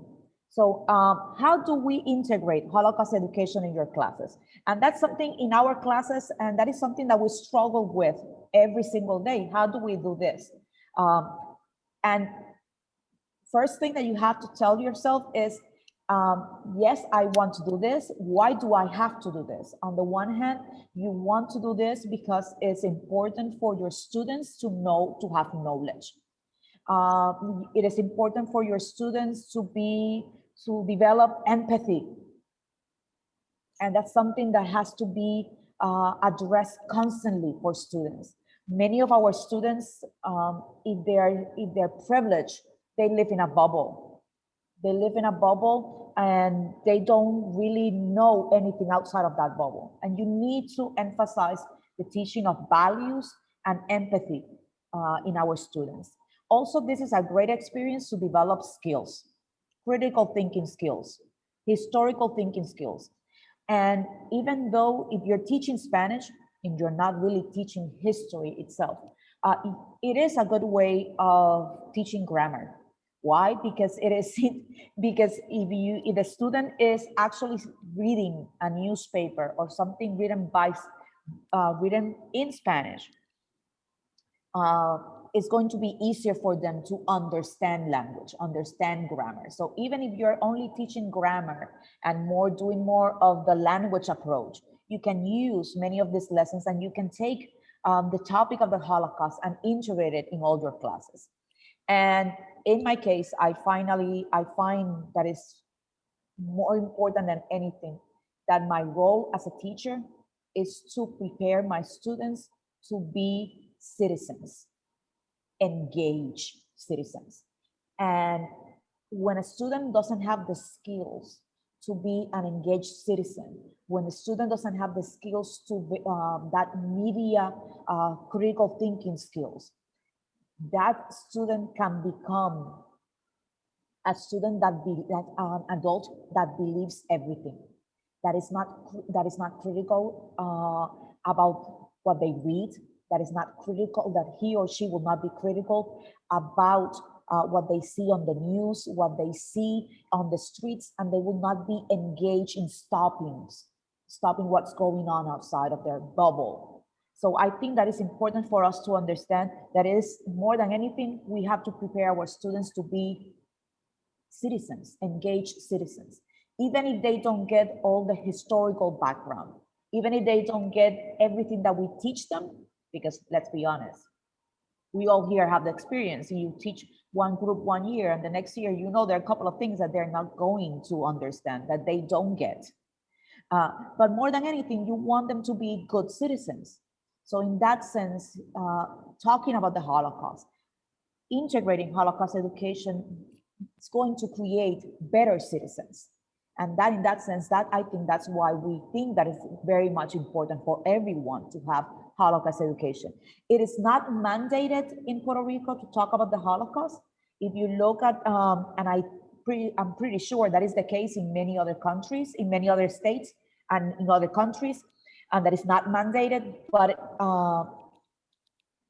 I couldn't think of teaching about World War II without talking about the Holocaust, teaching about other stuff, other genocides without talking about the Holocaust. You have to be able to talk about everything.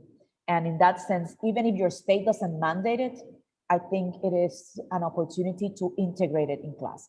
So that said, what we do, just a couple of things in elementary school.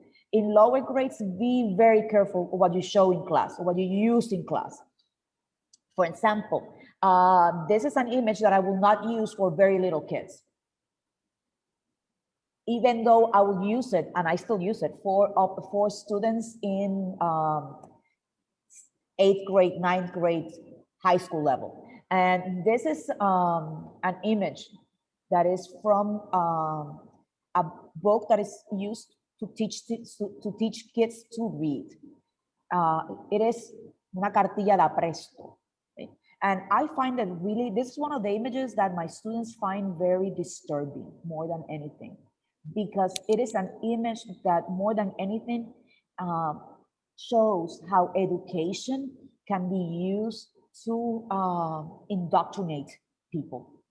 When you are learning to read, being told that no queremos judíos aquí, and you are 5 years old, 4 years old, and this is the way they're teaching you to learn to read, by the time you are 10, by the time you are 12, or you are a young adult, you hate Jews, because this is what's been taught to you from the beginning.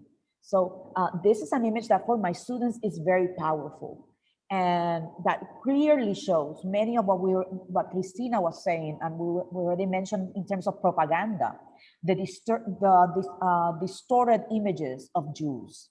And that's something that you can address stereotypes. You can address with students the negative portrayal of Jews in all of this propaganda and in books in general. Okay, and when you talk about teaching elementary school kids, it is important to emphasize civic values. That idea that you need to talk about love, empathy, how kids, because in general, kids are very much, at a very young age, they know, they can tell, and you can talk to them about this happened to actual kids your age. How do you think those kids are going to react? How will you react if you were in that time period? And that's something that it should be asked. It makes them talk about it, think about it, but also you can use the moment to write about it.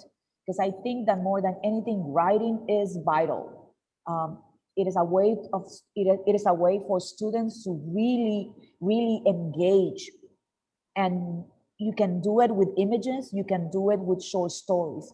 And there is a short story that I cannot remember the title right now, that I read to students, that I mentioned to students maybe a couple of weeks ago. That is a book, it's a very, very elementary type of book that is about this. Is it Terrible Things, Thamar? No, it's it's a book that I found in our local library, and on Remembrance Day, I did something. I did something from our local, our closest library and closest bookstore, and she had it there. It's a really, really good book about this little animal that this bird that watches this girl and doesn't leave the area because he wants to make the girl happy. And obviously you can tell by the pictures in the story that the girl is in a concentration camp, but you don't see obviously anything that is gory. And at the end of the story, the girl dies, and you know that the girl dies because the bird is free to go and to join with the girl in spirit. And it's really, really good story. I have to admit that I cried the first time I read it. And it is a book in Spanish. I'm pretty sure it's translated from English. But it's something that I will try to do for very small children, because I think we need to teach about empathy. We want our students to be able to see, to feel other people's pain and empathize with other people's pain. And I think that is a lesson, a life lesson, more than a school lesson. Okay, so this is one image that I use in class, and that you can have students write about. And this is, for example, basic instruction, how to analyze this image. What is an stereotype? What images you see there that are stereotypes? Who you see happy, and you can go back and tell students, who do you think looks happy, who doesn't look happy? And unhappiness in this image is perceived as a trait of people that are Jewish. Not pretty people are the people that are Jewish. So this stereotypical images, this idea of propaganda used for small children is something that I personally I have used this, and I know a teacher that uses this for as little as for students in 6th grade, for example. They're not as little as, this is not something to use in 1st grade or 2nd grade, but something that you can use for students and address the images, address propaganda, address the way in which the government use education in general to enforce those stereotypes, to create that resentment against Jews. For a kid that learns to read this way, by the time he is 20, he has no problem thinking that Jews are the reason for all the problems that Germany has. Scapegoating, the idea that Jews were responsible for the problems that Germany had, is something that you have to talk about a lot for them to have a context, because this doesn't happen one day in one day. This happens in the case of Germany in 5 years. In the case of other countries, obviously 1 year or 2. But even in Germany, yes, he's in power 5 years before he enforces all the laws. But the anti-Semitic views, that anti-Semitism it goes beyond only Hitler's years. Hitler is a product of the time period. Hitler is a product. What is going on in Europe? What is going on in the area? And that context is as important. That context is as important as everything else that you're teaching students. Okay, so this is an image that you have seen plenty of times. It is from the Holocaust Museum, and this is an image that is interesting to use to develop critical thinking skills. Couple of things that I like to do with just images. Sometimes I give images to my students without a context, and I tell them, how will you go about find out if this picture, if this image is real or not? Because that's something you need to talk about with your students. You have to be very critical of the media, of what are they looking, what sources are they looking at. And if students don't have that media critical thinking skills, it is very difficult for them to understand if something actually is an image that actually happened, or if something that is fake.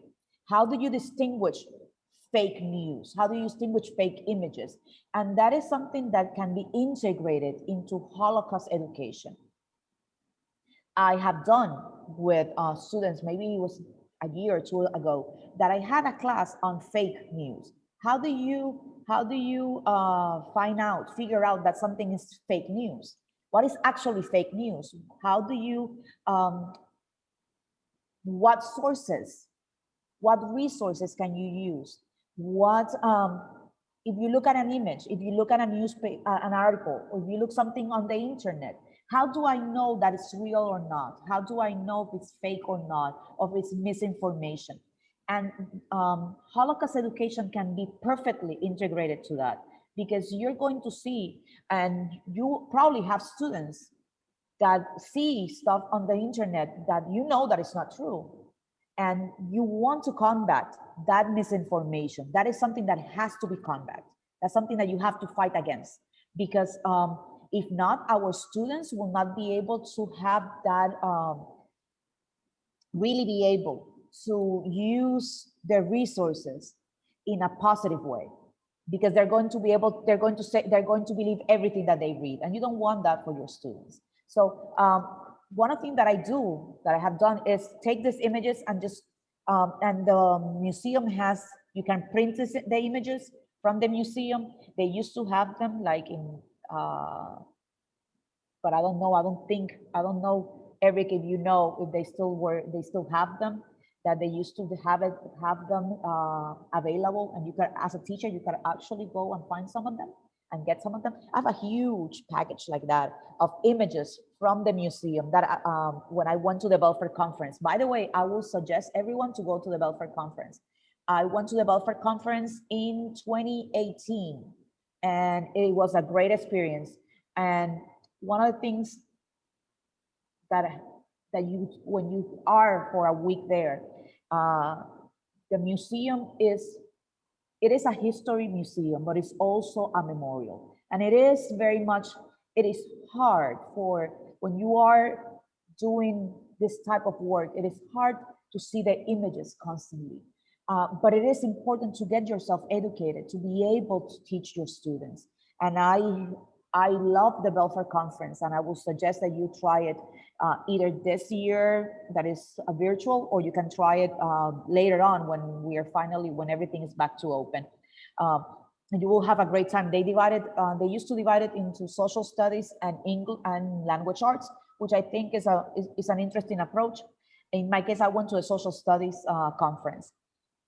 The other thing that is interesting that you should do, and it's a good way to introduce historical thinking skills is that you use the History Unfolded project.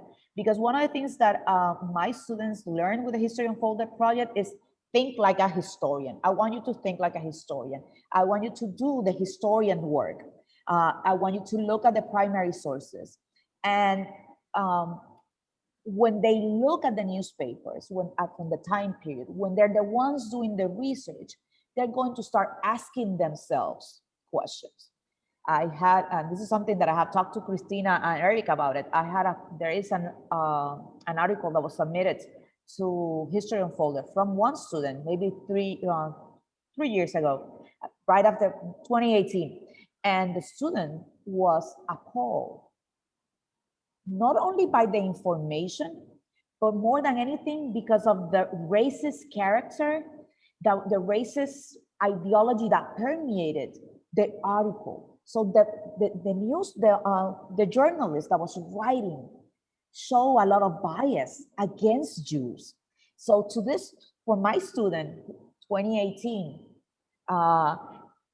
that student for the first time saw that it's possible, that you cannot assume that bias is something that you're going to see only from some people. That actually that bias was present in newspapers, and you could actually read newspapers that are very much biased against Jews.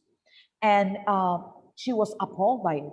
And it made her think about it. And also it gave us an opportunity to address the issues of race, the issues of discrimination in class as a whole. Because I don't do this project. I don't do the project in the classroom during class hours.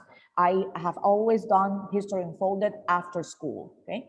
So I met the students after school because I thought I needed more time than the time that I have, the 50 minutes that I have in class. But one of the things that happened is that since this girl found this article, she submitted it, we printed out, and we discussed the article in class with everyone in the class, even though they were not part of the History Unfolded project, because I wanted to use the opportunity to get the students to see the problem of bias and antisemitism everywhere. You can be reporting, you can be a journalist. That doesn't mean that you're not going to be biased. You can be a historian. It doesn't mean you're not going to be biased.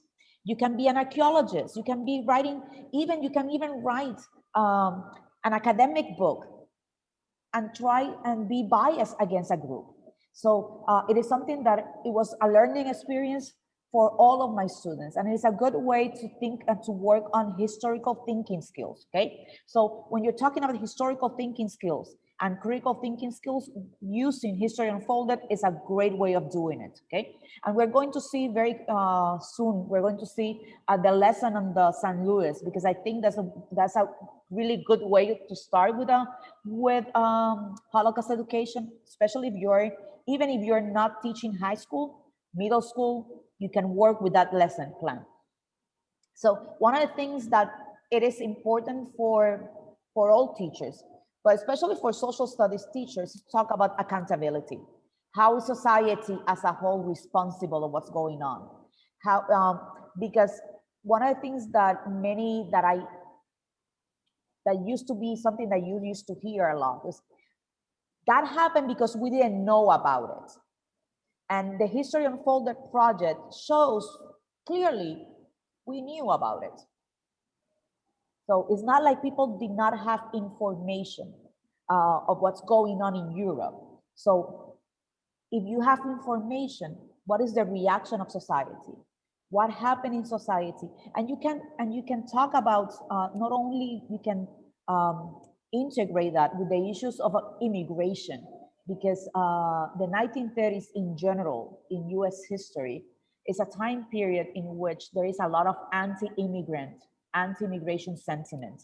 And that is something that is very important. And as Eric was saying, there is a reason why History Unfolded added this repatriation of Mexican Americans, because it is part of that time period of that anti-immigration sentiment that nativism that you see a lot in the 1930s.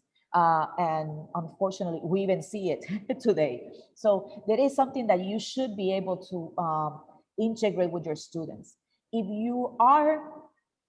your students are not native speakers, the History Unfolded will allow you to print news articles that are in different languages. So depending on what language your students speak, sometimes you need to go, even if you're teaching English as a second language, sometimes the student may need to have both the English version and the Spanish version to be able to really understand what's going on and to be able to understand the meaning of the article and the meaning of the time period. So in that sense, feel free to use History Unfolded. I have to admit that I had a great time with it.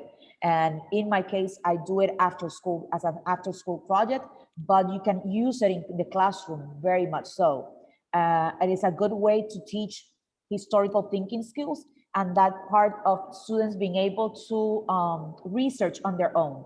Because research is something that we need students to do more research and researching, because they tend to do, if you allow it, most students will just go into the internet and find the first thing that they can get on a topic and just copy and paste. And that's not what you want them to do. You don't want students to copy paste. That's not what you want to do. What you want them to do is actually go ahead and be able to go over lessons. You want them to really go into see the primary documents, and you can do that with research. And that's a skill that students actually really need. Once you give images like this to students and they kind of find out where it is, and that they can do that just with a Google search. I have my students analyze the image, usa el diccionario, define paramilitares, cuál es el mensaje, identifica el estereotipo relacionado, ¿verdad?, a los judíos en particular. El asunto de los paramilitares, ¿verdad?, es importante y es un asunto, and I just change into Spanish from one to the other, but I hope it's not a problem, porque puedes, en el caso específico, de estudiantes que vienen, que tengan familia en otras partes de América Latina. Eso es un problema que en América Latina existe, ¿verdad? Ampliamente, el problema de los grupos paramilitares, ¿verdad? Y es un asunto que tú puedes ahí hacer la integración con su conocimiento previo, ¿verdad? Y de qué manera estos grupos paramilitares de extrema derecha toman control. Y en este caso, importante que esas personas en uniforme no son personas que tienen posición oficial en el gobierno. We are not talking about the police here. We are not talking about, these are groups that are outside of the structure of government. Y en ese sentido, eso es algo que es importante que los estudiantes entiendan. Y algo que yo hago en mis clases es unir ese concepto de la extrema derecha paramilitar con la experiencia latinoamericana en la década del 60 y el 70, e inclusive con la experiencia en los Estados Unidos con grupos de extrema derecha. Porque yo siempre digo que nosotros estudiamos historia desde el presente, miramos el pasado anclado en el presente, pero mirando hacia el futuro. We cannot think of us as just glorifying the past or just studying the past. No, we have to look, we are in the present. How is this pertinent to our students? We have to see it that way. And it is pertinent to our students because they see that, they can see that. They are going to see anti-Semitic images. They're going to see instances of anti-Semitism. So they need to know that comes from here. That is something that is being shown that happens now. What is my role as a student, but also as a citizen? What is my role to prevent it from happening? Okay. So this is the lesson plan on the San Luis. This is an activity created by the museum. I love this activity. You can, if you're teaching social studies, I will suggest to concentrate with this, and I'm going to open it, to concentrate on the historical thinking skills, okay? In the analysis of the primary documents and so on. But if you're teaching Spanish, if you're actually teaching language arts, go ahead and integrate grammar. Print out the newspapers, have them work on adjectives, work on nouns, do everything that you will do with grammar with these articles. So you don't have to think that you're not able to use it if you're just teaching Spanish, okay? So this is the lesson. It is a really good lesson. And that if you are new to the topic of the Holocaust, and if you are new, clearly new to integrating this topic, I will suggest this is the lesson to do first, because you can do it for middle school, you can do it even 6th grade, 5th grade, you can do it with them, and you can do it all the way up to high school and even university level. It caters to all. You can go from 5th grade all the way up to the university level. Okay, so it gives you an essential question. That is the one that you should be working with, which is, ¿cómo puede el periodismo dar forma al conocimiento del público y a las respuestas a los acontecimientos del mundo que los rodea? So, what you're going to have students do here is read newspapers from the 1930s. In this case, it is the newspapers related to the issue of the San Luis. And you can see newspapers in English from this time period also, talking about the San Luis. What is the difference from newspapers in Spanish? One of the things that you're going to notice is that newspapers in Spanish some of them are going to report about the issue of immigration. And they're going to talk a lot about immigration as an issue, and that anti-immigration sentiment that permeates the US during this time period, okay? So it allows you to work on a couple of things. You can watch. Thamar, I don't know if you're trying to show us the lesson plan. I'm Yes. still seeing the Okay. PowerPoint link. Thank you. Let me just stop the share and just open it again. Sorry. Same thing that happened before too. Okay, here it is. Yes. Let me share with you. Can you see it now? Yes, wonderful. Perfect. Thank you. Sorry. Thank you. This is, as I was saying, this is a great lesson plan that you can work with it and that is already prepared, and that you can show if you are a new teacher, this is something that is already prepared for you. So the essential question here is periodismo, conocimiento sobre el asunto, sobre el evento en particular y la respuesta a ese acontecimiento. Esta lección está también en inglés, por lo tanto, ustedes pueden utilizarla tanto en español como en inglés, y para aquellos estudiantes que quizás no dominan ambos idiomas, no es mala idea antes imprimir los artículos del periódico para poder dárselos a los estudiantes o enviárselos si usted está virtual, ¿verdad? Aunque pues, yo creo que todos aquí estamos locos por regresar al salón de clase de manera presencial. It is not the same thing to be virtual than to be in a classroom with students.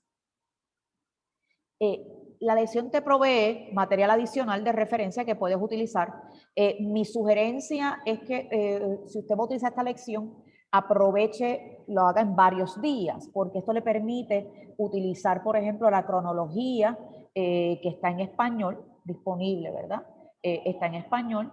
El mapa animado que Cristina presentó, que usted lo puede presentar antes, que está en español. Y tienes en la lección ya los enlaces, o sea que no tienes que estar buscando enlaces para poder presentar, ¿verdad? Mi sugerencia siempre es antes de entrar directamente al análisis de periódicos, que usted discuta con sus estudiantes ¿Cómo leo un periódico? It is not surprising for us teachers that most of our students have not had a newspaper, an actual newspaper in their hands. If you're teaching this to 6th graders, in many parts of the world, the actual newspaper experience of taking a newspaper in their hands and opening the pages is not something that our kids are doing it every day. They're not. So in that sense, how do we read this newspaper? Eso es algo que hay que ir con el estudiante. ¿Cómo leemos el periódico? Está en inglés, ¿verdad? También importante si usted está en Estados Unidos, ¿verdad? Porque sé que hay gente que no está en Estados Unidos. ¿De dónde leen? ¿Dónde están las noticias, verdad? Yo siempre le discuto a mis estudiantes el hecho de que las noticias sobre lo que ocurre en Europa provienen, ¿verdad? De una serie de asociaciones, ¿verdad? Associated Press, UPI, ¿quiénes están proveyendo la información? Y sí hay cierto tipo de censura, ¿verdad? Que vamos a ver particularmente, aunque lo vemos siempre con las guerras, ¿verdad? Pero aún antes de la guerra puede haber ocasiones en que el editor de un periódico decida, no puedes escribirlo de esa manera porque es muy crudo. Así que eso es algo que hay que discutir con los estudiantes. You have access here to 3 newspapers articles. And let me just, I assume that you have them here, that you're seeing the same thing, hopefully, which are the El Heraldo de Brownsville, El Mundo, y La Opinión. One is from Texas, one is from San Juan, Puerto Rico, and the other one is from California. So these are the newspapers that you're going to see the articles from. Okay? It provides you with the articles and that you can print out, or you can actually print them out. And this one is from El Heraldo. This is from El Mundo. And then you get the one from, you have here the article from El Mundo, and then you have the ones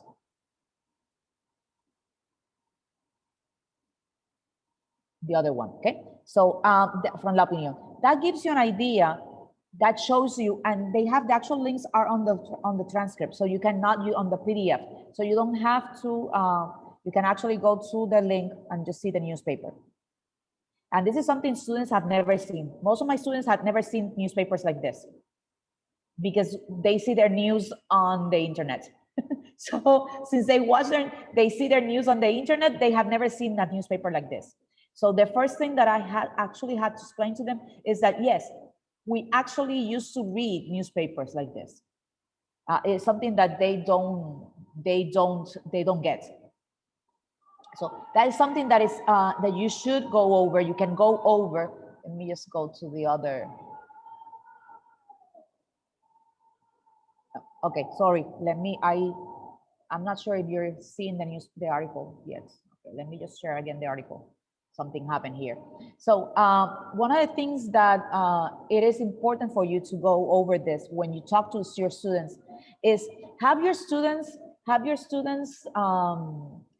read the newspapers, discuss them with them, and you have an actual worksheet that you can work with.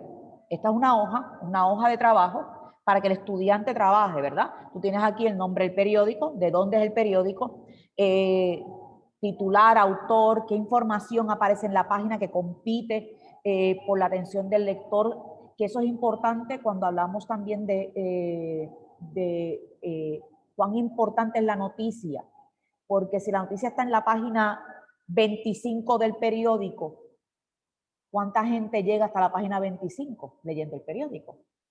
Eso provee, te permite entonces hacer otra discusión que tiene que ver entonces con qué importancia se le dio en ese momento a esa noticia en particular. Y aquí tienes las hojas para trabajar obviamente los análisis del documento y las preguntas, ¿verdad? Para luego comparar los artículos. Porque una de las cosas que es importante y desarrolla ese critical thinking skills es que los estudiantes puedan comparar, ¿verdad? Cómo se presenta el asunto del San Luis en los tres lugares. ¿Qué es más importante? ¿Qué elementos son vistos como más importantes relacionados a esta noticia en cada uno de sus territorios y estados, ¿verdad? Hay información que solamente se encuentra en el primer artículo. Hay información que usted ve en el segundo artículo que no aparecen en los demás. Entonces, en ese sentido, es importante que el estudiante pueda leer los diferentes artículos y va a proveer, este tipo de lección provee para que el estudiante haga una comparación, una clara comparación, ¿verdad? Entre las diferencias entre lo que es considerado importante de acuerdo a la perspectiva del periódico, del editor del periódico, pero también del periodista. Y obviamente la última pregunta, que es algo que siempre debemos hacer, es el asunto de que, what did you learn from the Holocaust, from this? Que no supieras antes, ¿verdad? Porque siempre hay información que el estudiante puede encontrar que no sabía antes. Y si tú llevas varios días hablando del tema, puede decir, mire, si no esto que usted está presente, que dice este artículo, yo no sabía, a pesar de que hemos hablado sobre el tema. The other thing is that you can do, this is for the analysis, but there is also for other secondary sources, that's the one using the article and the map. These are the questions, the worksheet for the map and the article. And this is something that you can use before talking about using the articles, the newspaper articles. It's something that I tend to do before. En mi caso, que yo soy maestra de historia, yo uso el mapa interactivo, pero a mí me gusta hacer mapas. Y yo hago a mis estudiantes que hagan el mapa, que tracen la ruta. Trazamos rutas de mapa, ¿verdad? Salimos de aquí, paramos allá, inclusive en una forma de integrar, yo pongo ejercicios posteriores, ¿verdad? Relacionados a latitud y longitud. ¿En qué latitud y longitud se encuentra el barco en este momento, si está en este puerto? Cuando llega a Cuba, ¿en qué latitud y longitud se encuentra el barco? Cuando sube, ¿en qué latitud se encuentra? Porque es una forma de integrar la geografía, la parte técnica de la geografía, a esta rama, ¿verdad? Como tal, a trabajar la parte histórica. If you are doing this for the first time, I think this is the best way to go, because it gives you the ideas already, and already everything is here, so you don't have to like start going around and start looking for it. But it gives you the article, it gives you the map with the links, so you can show the students your students the links. You can show the maps. If you're doing this in a couple of days, I would do first day, articles, map. Haga que los estudiantes hagan un mapa. Los estudiantes viven en la luna. La geografía es importante. ¿Dónde estamos en términos geográficos? Haga el mapa, haga la hoja de análisis con ellos. Luego entonces entra a discutir los artículos. Ponga a los estudiantes en pequeños grupos a discutir los artículos. Se presta mucho para el trabajo cooperativo. If you are doing this virtually, si usted piensa hacer esto virtualmente, mi sugerencia, breakout rooms. Breakout rooms can work. Obviously, it's not the best thing because you really want your students there, but if we don't have our students, we can actually form small groups, breakout rooms, and then they can actually be working in small groups with the articles. Discuta con que los estudiantes puedan discutir entre ellos, tanto cada uno de los artículos, y luego en conjunto podemos discutir la hoja de información. Esa hoja de trabajo para análisis por parte de los estudiantes me parece que es vital utilizarla, porque aún estudiantes de quinto y sexto grado pueden hacer esa hoja de trabajo de análisis del documento, ¿verdad? Siempre me parece importante darle tiempo al estudiante para que escriba, ¿verdad? En esa hoja de análisis y esa pregunta abierta al final, si lo hacemos en 2, 3 días, ¿qué aprendiste, qué no sabías del Holocausto que aprendiste ahora? And they can do that by writing, but also don't be afraid to be more creative. I did this with obviously an advanced group a couple of years ago. I actually had them print out propaganda from this time period, and actually had them present, why is this, what's wrong with this? What is wrong with this image? What is this? And they do the research. If a student does the research, the student is going to learn. Y aquí lo que queremos es que el estudiante aprenda, que la mención del Holocausto no sea algo que pues me enseñaron, la maestra habló de eso en la escuela, but I don't remember anything about it. You need to remember about the Holocaust. And the way to have students really know about the Holocaust is have them do the research, be the creators of their own learning. And in that sense, they can do that. And I would suggest going with this one because it will allow you to take at least a couple of days to talk about the Holocaust and do a lot with it, okay? If you are doing grammar with this, okay? Muro de palabras, importante, muro de palabras, porque te permite utilizar vocabulario, ¿verdad? Definiciones claves de vocabulario que son importantes, ¿verdad? De igual manera, haga que sus estudiantes hagan listas de vocabulario que no entendieron, porque eso sí es importante. No todo el mundo tiene la misma comprensión lectora. Por lo tanto, es importante que ese estudiante prepare su lista de vocabulario que no entiende, para luego buscar el diccionario, usar el diccionario. Y si usted está trabajando español, aproveche, uso de diccionario, escribe una oración, identifica, es adjetivo, es sustantivo, es verbo, porque eso te permite integrar la parte entonces de gramática que el estudiante necesita. Okay? I hope everyone understood what I just said, because I went from one to the other very fast. But it's something that if you are teaching Spanish and not social studies, it's something that you're going to be able to use. And one other thing is that since not everyone is in a state or in a territory or in a country that mandates Holocaust education, this is a way that you can show your supervisor that you're doing, yes, I'm doing Holocaust education, but I'm also doing everything else that you're asking me to do. Because, for example, if you're a Spanish teacher and you are supposed to, you are not in a state that is mandated to teach about the Holocaust, a supervisor can actually say to you, but why are you doing this? This has nothing to do with Spanish. And you can show your supervisor, no, I'm doing this. These are the critical thinking skills that I'm going to work with. These are the grammar skills that I'm going to work with.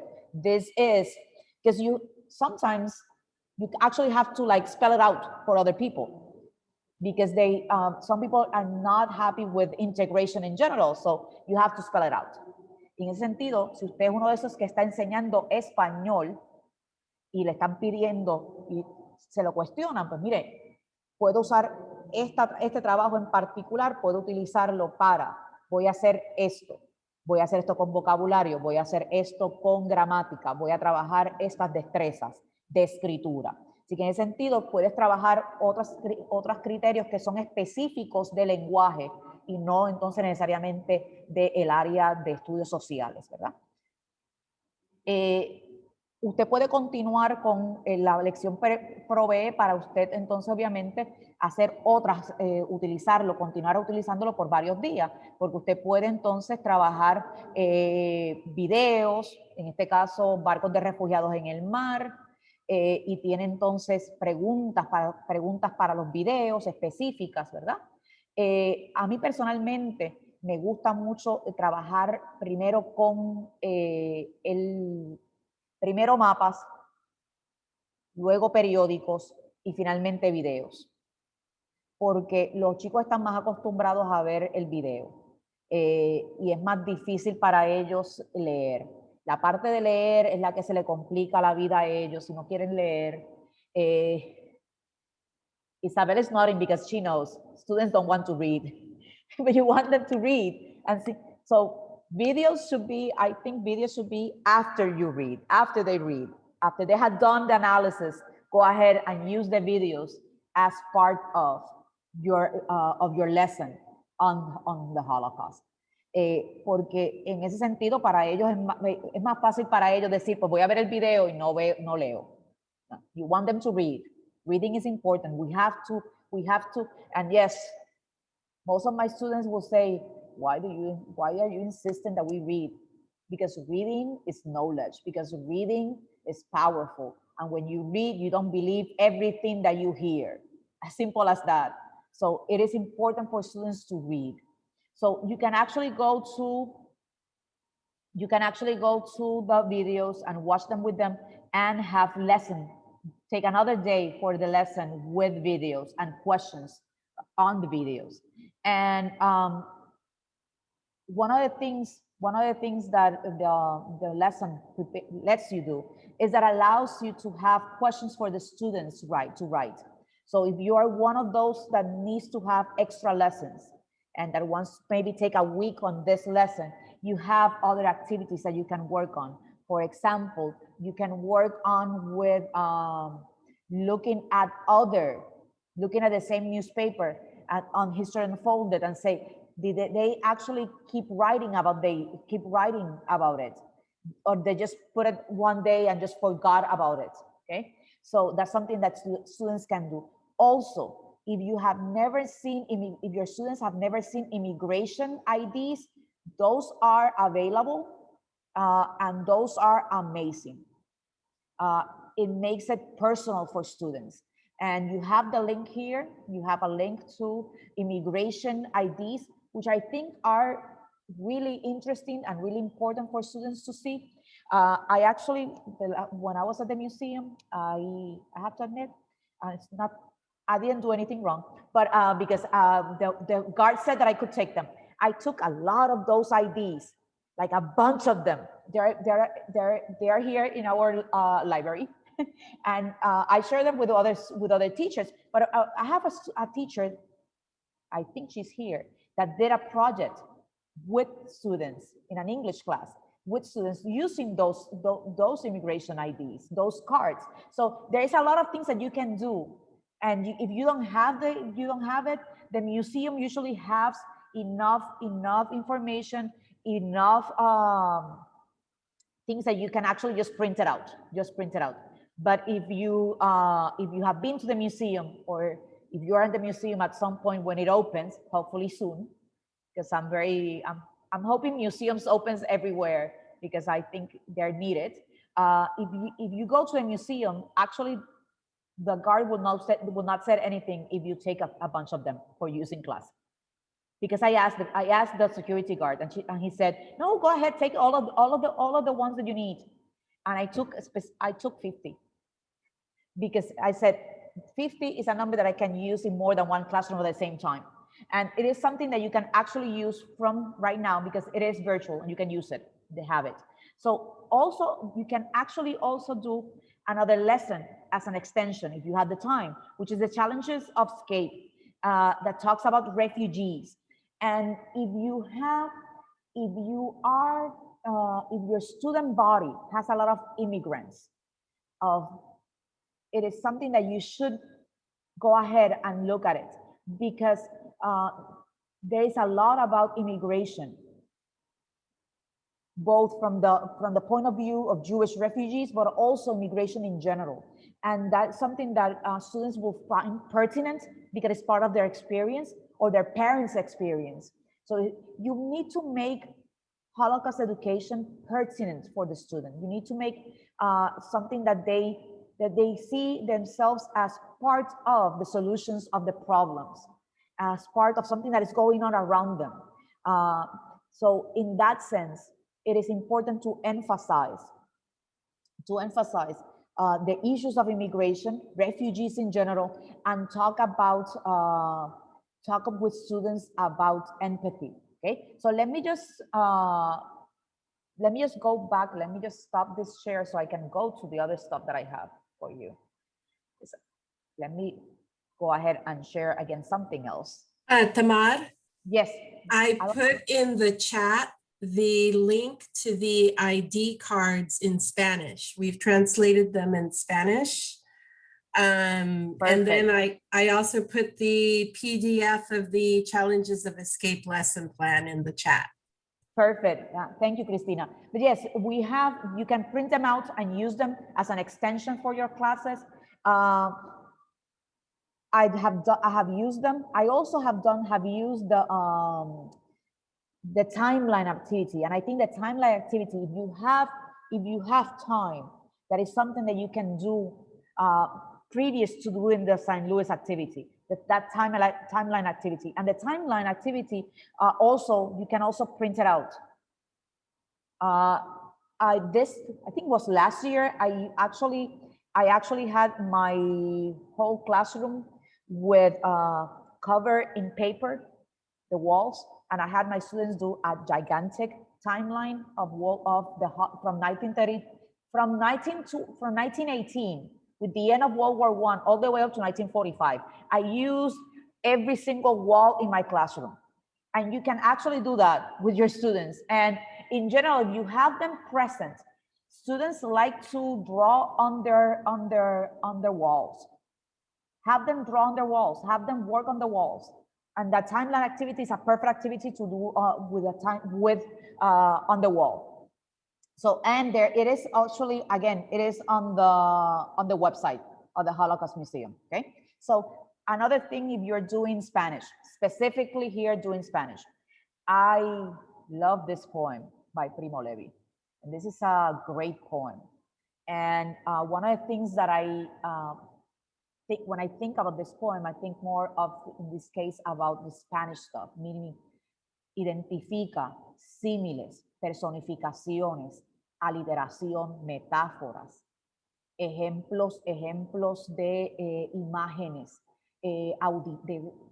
ejemplos auditivos, el tipo de métrica.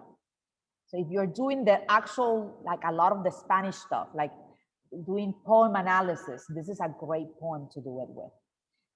Also, you can add as an extra activity the possibility of having your students research the life of Primo Levi, research his life, also research about what happens in Italy to Italian Jews in general. So as another topic, not talk only about Germany, but also obviously think about the Holocaust in terms of the whole Europe, not only Germany and not only Austria, but Poland. Think about it in terms of Europe, both Eastern Europe and Western Europe. Okay, so this is an amazing poem that I always read with my students, because I think also it allows you to make them think about empathy and long-term impact on the psyche. Una experiencia traumática tiene un impacto eterno en tu vida. Y esa experiencia, el Holocausto es una experiencia traumática. Y para los sobrevivientes hay este sentimiento, hasta cierto punto, de survivor's guilt. I survived, but my parents didn't, my brother, my wife, my kids. Y este es un poema fabuloso y maravilloso, ¿verdad? Para discutir esos sentimientos que tienen esa experiencia a largo plazo, ¿verdad? De lo que significa el Holocausto. Porque no es solamente que ocurrió y se acabó, no. Las consecuencias, cuál es el impacto en el individuo que sobrevive, ¿verdad? Así que este poema a mí personalmente me encanta. I just find it very interesting. I think for Spanish, if you're actually doing like the nitty-gritty of Spanish teaching, meaning poem analysis, that type of thing, this is a great poem to work with, okay? Because I think this is a poem that allows you to really work on both the grammar stuff and the metrics and everything else, but also on the message and values of empathy and love and so on. I think it is a great poem, I think. So I'm pretty sure I'm almost done out of time. So those are my emails. I'm available to answer any questions for anyone. Let me just stop sharing so I can see everyone. So because it's over 11:30. Any questions?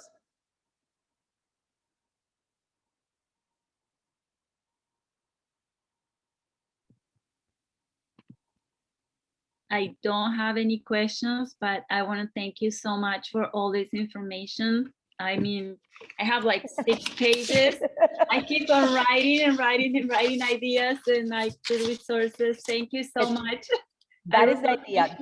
That's what we want. I think what every teacher, I think that's what PLCs are so good and professional learning meetings are so good, because you need to share stuff with each other. So, because sometimes you say, how can I do this differently?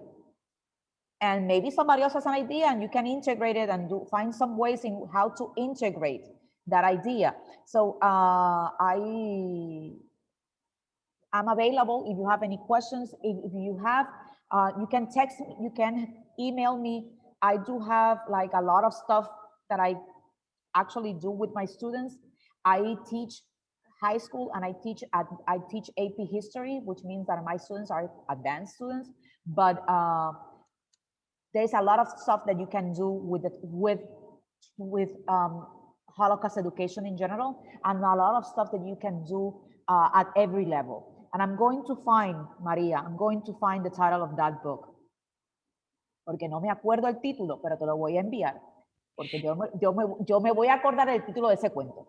Porque es un cuento para niños bien pequeños. Y ese sí. El vuelo de Sara. Si no me equivoco, el vuelo de Sara. El vuelo de Sara. You have it.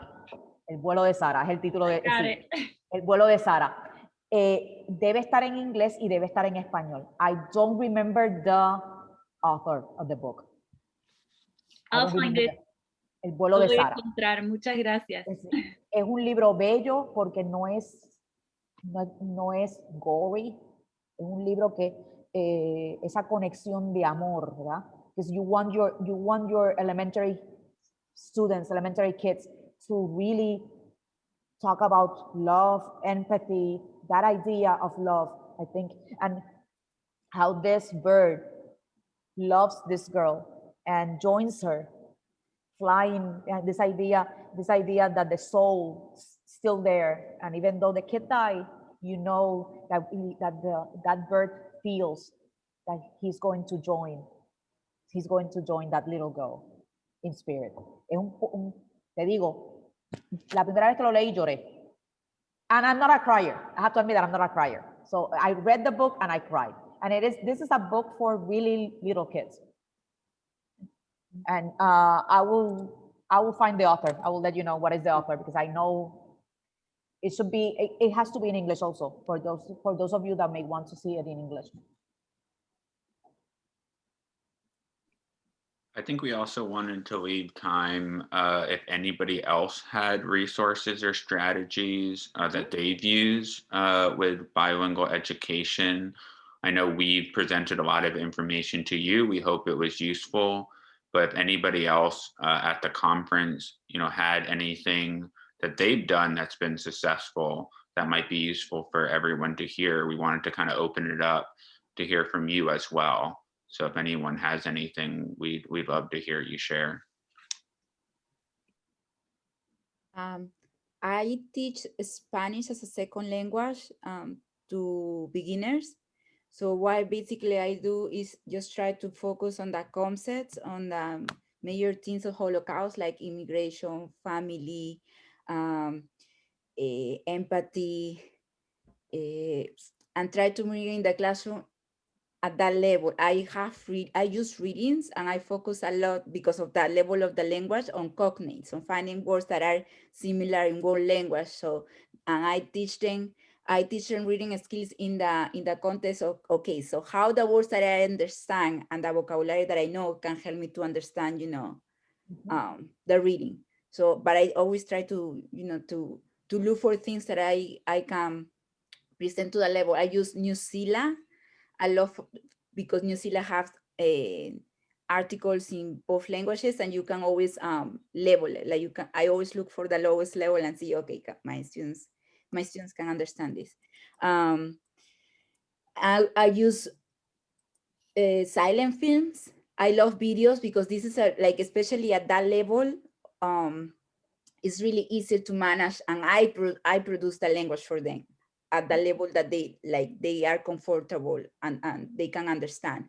So I think videos are very powerful to introduce the kids in certain topics. Like, for example, there is a movie talk, and I always try to integrate the topic of stereotypes. What's the problem with stereotypes, and how where they're coming from. I think history is also great, because history sometimes, depending who wrote a certain book, just reinforce specific topics of stereotypes, and you see where all these ideas and assumptions of certain group come from, and how they're reinforced through the years, because we sometimes, the history, depending the approach that you follow, it doesn't embrace all this perspective. And I told you, like, it's being able to speak another language is a gift, because it just help you to have a different perspective of things, and then you can make your own conclusions.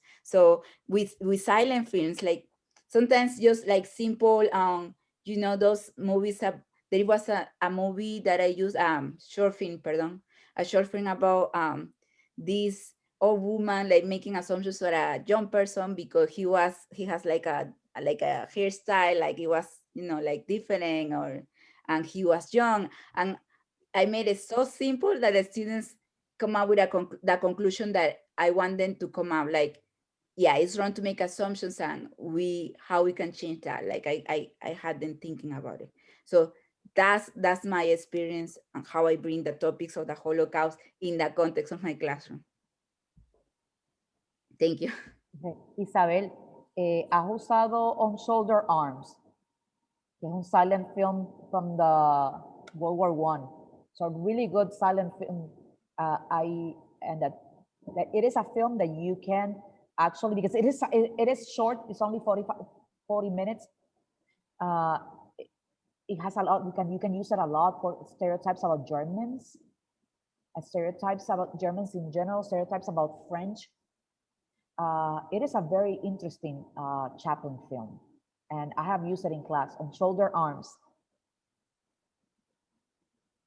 It's like 40. It's like 40 minutes. It's not that long. Well, thank you for sharing all of that. I think that was really helpful. I appreciate that. Does anyone else have other things they do that works for them in their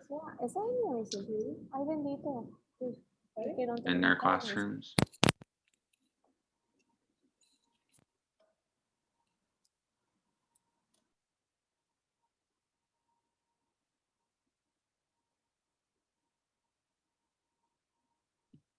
And so I have a question for everybody.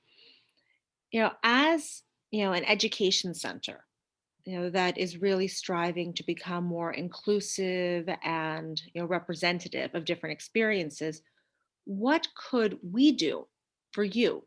In terms of what resources do you need? What types of supports would be helpful? And this is an opportunity to really just tell me how we can help in collaboration with the museum and the teachers program there.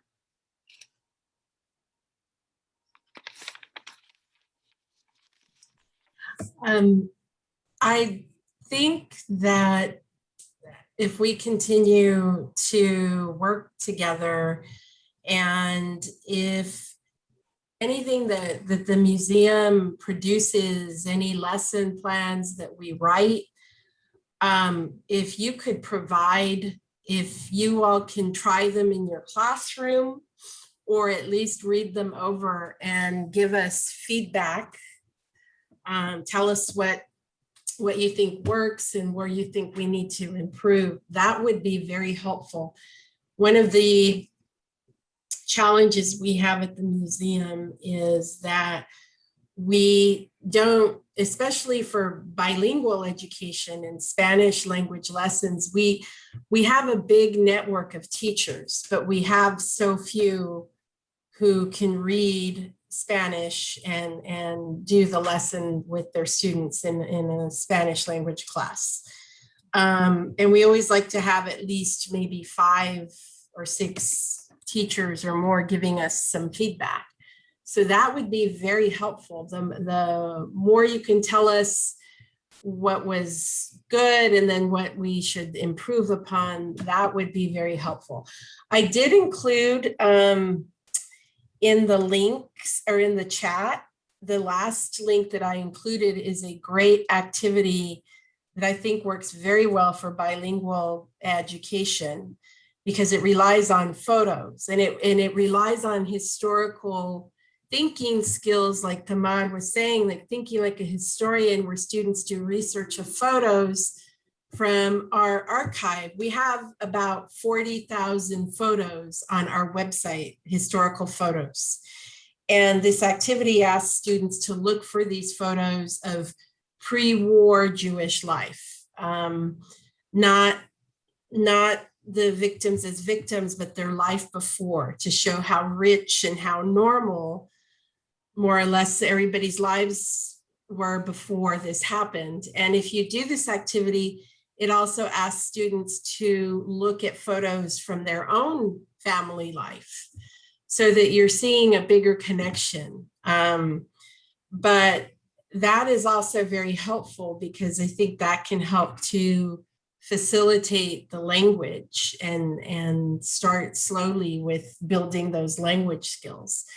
But if you can look at our lessons, and also we're always open to ideas for creating new lessons. Like, do you think we need more bilingual education specific lessons, for example? Or do you think we need a lesson on our particular topic related to something that you teach about the Holocaust that maybe we don't have?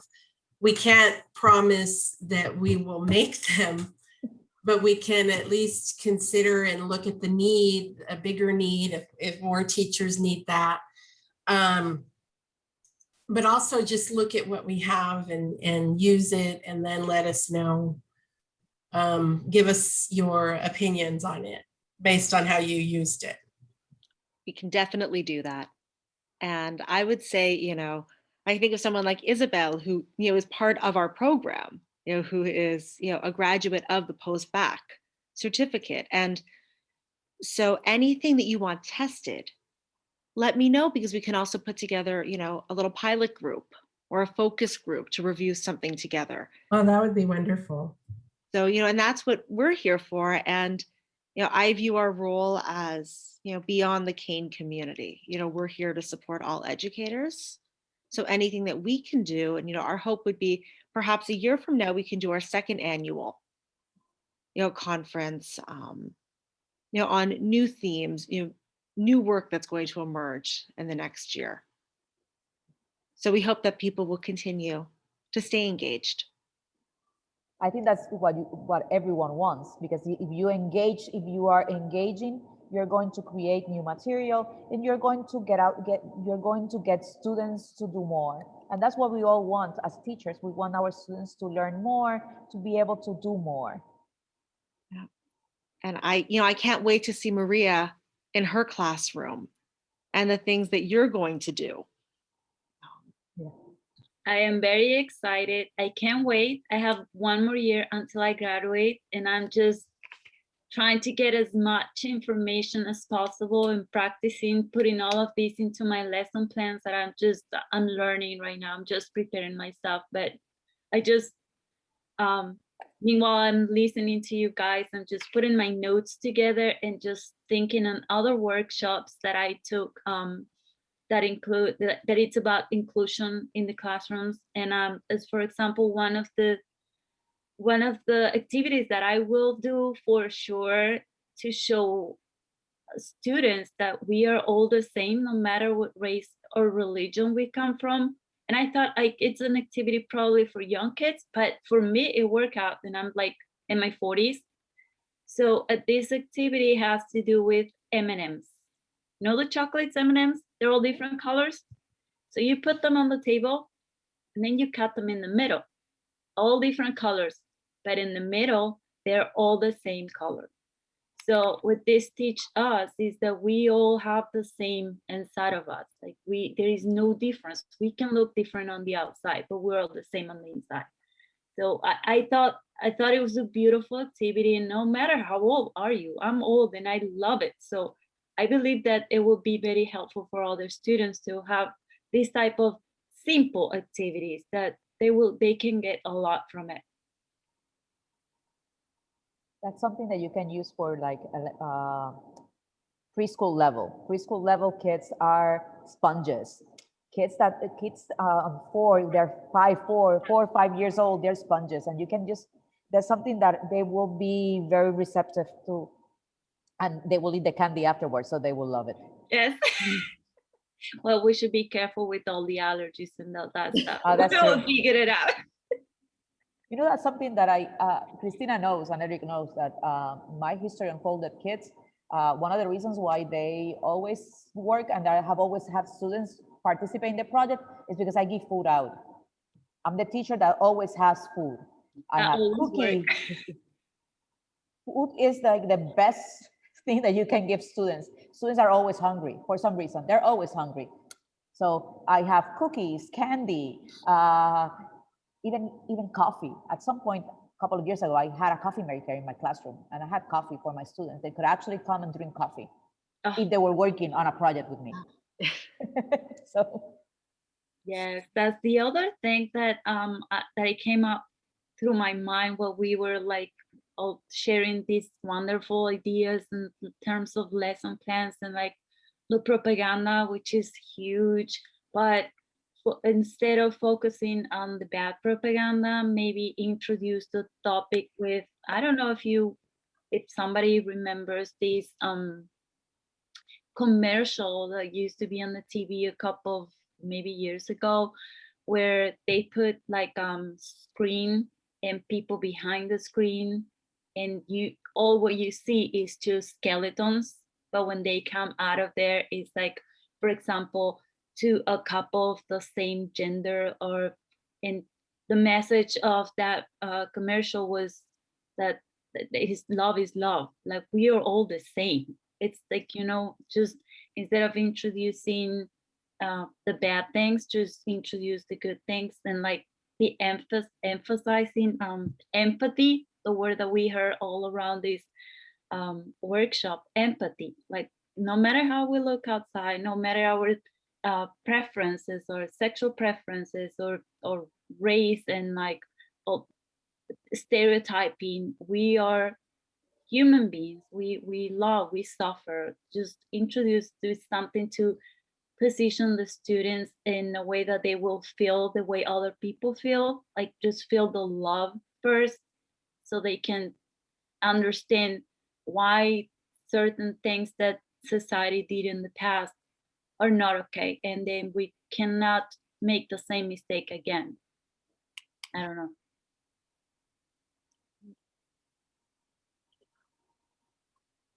And just try to get ideas. And if you remember at the beginning, you know, we talked about what your rationale is for teaching the Holocaust. So, you know, you have been exposed to a lot of ideas and lesson plans and sharing. So always go back to what your rationale is. What do you think why do you think your students need to learn about the Holocaust, and what do they need to know about it?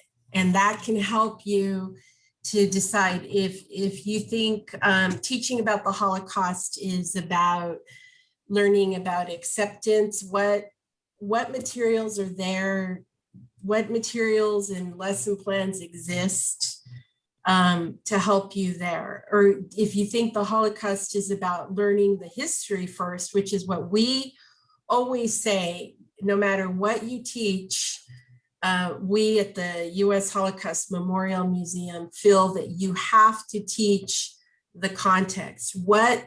How and why did the Holocaust happen? That's the big question for us that we're trying to answer. So how did the Holocaust happen? Through use of propaganda. How did the Holocaust happen? What role did racism play? Because the racism was based on anti-Semitism, but anti-Semitism, not this idea that Jews were a different religion, but they were a different race. And so we have to be very clear, and also remember what we said at the beginning. What grade do you teach? If you're teaching the younger levels, if you're teaching younger than middle school, which I know in New Jersey, the mandate is K through 12. So you're not going to teach about the Holocaust to a second grader, but you might do the activities and the lessons that have to do with acceptance and seeing beyond differeces. And then at the middle and high school level, you start getting into the Holocaust itself and using age appropriate materials. Even with the 7th grader, you don't want to go into some of the things that are just too complex for them to understand. But, this is a complex history, and even middle school students will have a hard time understanding that. One of the things that, and I'm going to have to go in a while, but we were established, and Eric brought this up, why the museum was built and what our mission is. But there's a reason why we're on the National Mall in Washington, D.C. And in our charter, because the land where the museum is on was donated by the federal government, and we're partly federally funded. And so we're considered to be federal. And, we follow all the guidelines of the federal government. And in our charter that was written by Elie Wiesel, the Holocaust survivor who wrote the book Night, we were established partly to remind visitors when they come to Washington, D.C., and they visit all of the monuments, the Lincoln Memorial, the Washington Monument, the Jefferson Memorial, they go to the Capitol, they go to the Library of Congress, they come to us, they go to the African American History Museum. The Holocaust Museum is established as a case study of what happens when a democracy doesn't fulfill what it should do, and it becomes a dictatorship. And we exist on the National Mall. The Holocaust Museum is on the National Mall to remind visitors, as they're seeing all these monuments to American democracy, to remind them that democracy is fragile, that it's harder to maintain a democracy than it is to just let yourself kind of, for whatever reason, slip into a dictatorship. And we see that happen a lot. And when I started working at the museum 14 and a half years ago, I remember I was asked if that was what I said the objective of teaching the Holocaust was, and if teachers ever brought that up. And I said, no, I've never heard a teacher even bring up that they teach the Holocaust because they want to show how a democracy is fragile and how easy it is, that slippery slope to become a dictatorship, an authoritarian form of government. And so for years, nobody brought that up. And then in the last 5 or 6 years, it started to come up more and more. And it started to come up because when I went to do a workshop in the Czech Republic and then in Poland, that was a very real thing for them. They watched the film, The Path to Nazi Genocide, and for them, they saw in the film where all the civil liberties and all the principles of democracy were stripped away and taken away. And that was very real for them. And then it started to become more of an issue here in the United States. And so that is something that maybe if you teach high school, you look at perhaps. Now that part of our mission has become much more noticeable and much more of a conversation that we have with educators. And especially after what happened here 2.5 months ago, many people saw that as an example of the fragility of democracy in the United States, which, I hate to say it, but probably most Americans, we kind of took it for granted that we were a democracy when countries around us, I always remember growing up because I grew up in El Paso, right on the border. I always looked at the Latin American countries that are not democracies as more in line with what's happened, things that I've seen happen here. I think a lot of Americans, US Americans think, oh, the Holocaust. But for me, because I studied or I've been closer to Latin America, I see kind of the similarities of what's happened in Latin America in different countries, which is why I tell people we should study more about Latin America, because that's more the comparison, I think, than to the Holocaust. But but that's also to remember that no two histories are alike. We can compare history, but that also means that we have to look at how it's different. And that's why it's so important, again, to go back to the context and to know and teach the context of whether you're studying the Spanish Civil War or you're studying the Holocaust or the American Civil War, to know the similarities, but also know the differences, and to teach students to look at both. So I hope that is helpful, because that is part of the reason why we exist and why we're in the position that we're in, the location that we're in here in Washington. I'm going to echo those words, Christina. On January 7th, Adara wrote me an email that said, she probably doesn't remember, that said, our work is more important than ever before. That was her reaction the day after what happened at the Capitol. And I completely agree with you. That is something that is probably was not seen as an important part of what the Holocaust Museum was supposed to be, or is supposed to be, but yes, it is very important. That idea of politics, at least that's something that history teachers should emphasize always. And I want to share with you all, I mentioned the program that we had 2 nights ago on Argentina, and in honor of the victims of the dictatorship, the military dictatorship. And Ukigoñi, who is a journalist from Argentina who was part of the panel, I'm going to put a link here in the chat of an excellent article that he wrote for the New York Book Review. And he wrote this, the New York Review, sorry. He wrote this almost 3 years ago.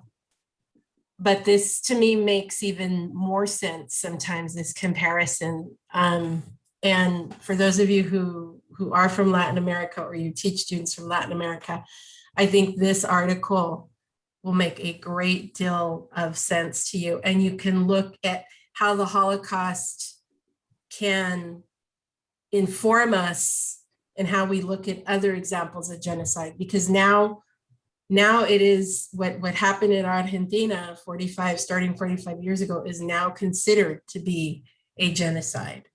There's another wonderful book by Natasha Zaretsky. She's an anthropologist at Rutgers, and she also teaches at NYU. And it's called Acts of Repair. Here, I'll put it.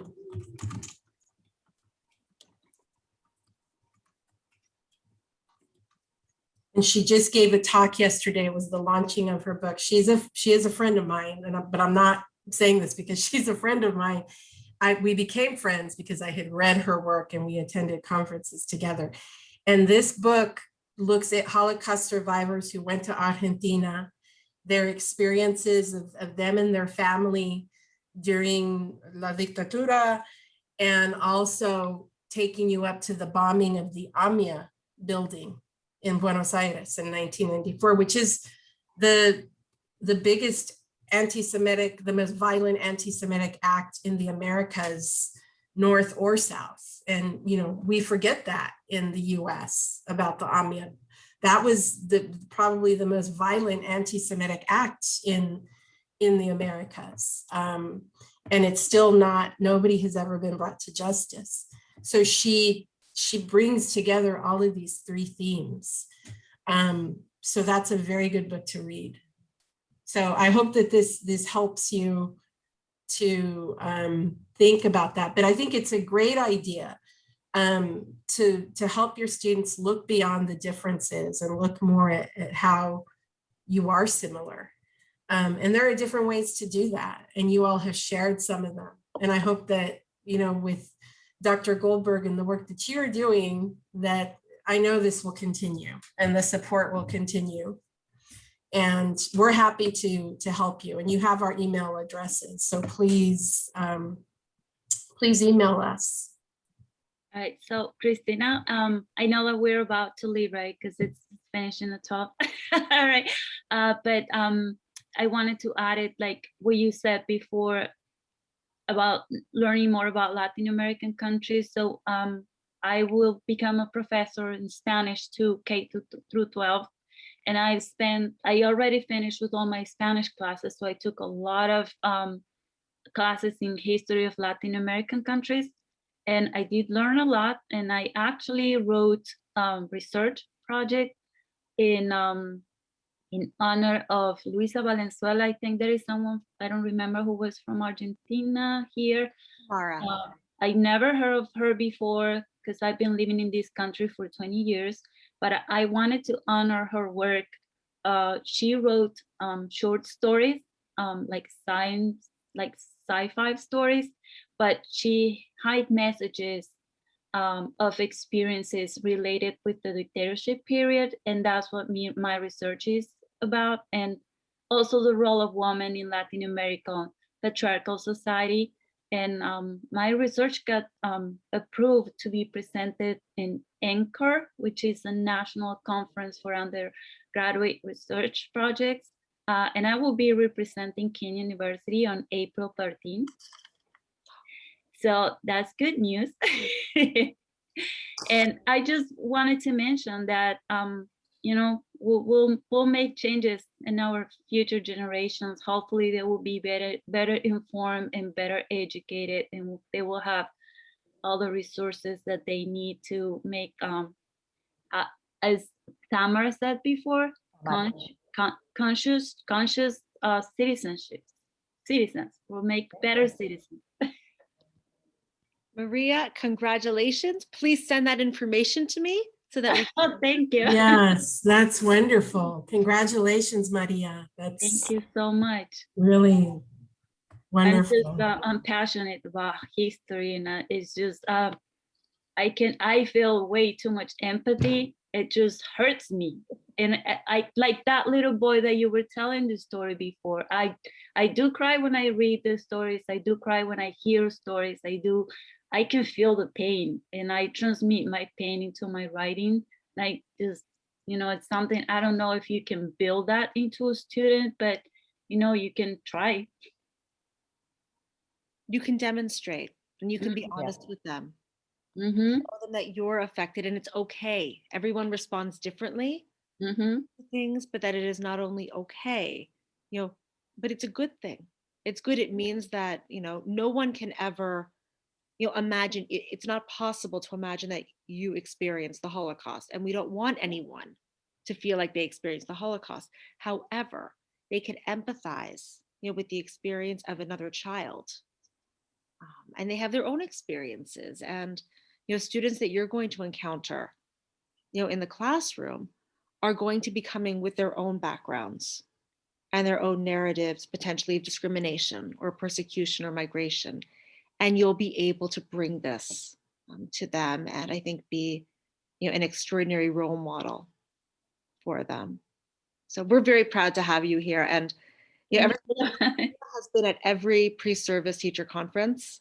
I'm trying to be here. Sometimes, time does not allow you to be, because I have a class right now. Actually, 12:15, same as last time.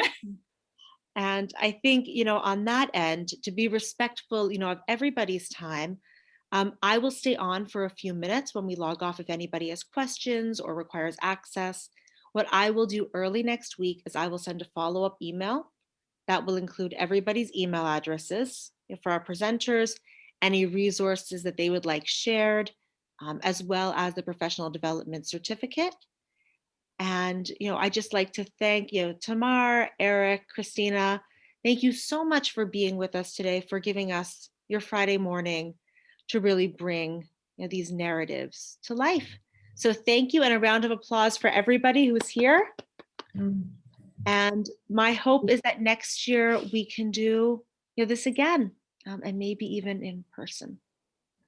Yes, hopefully.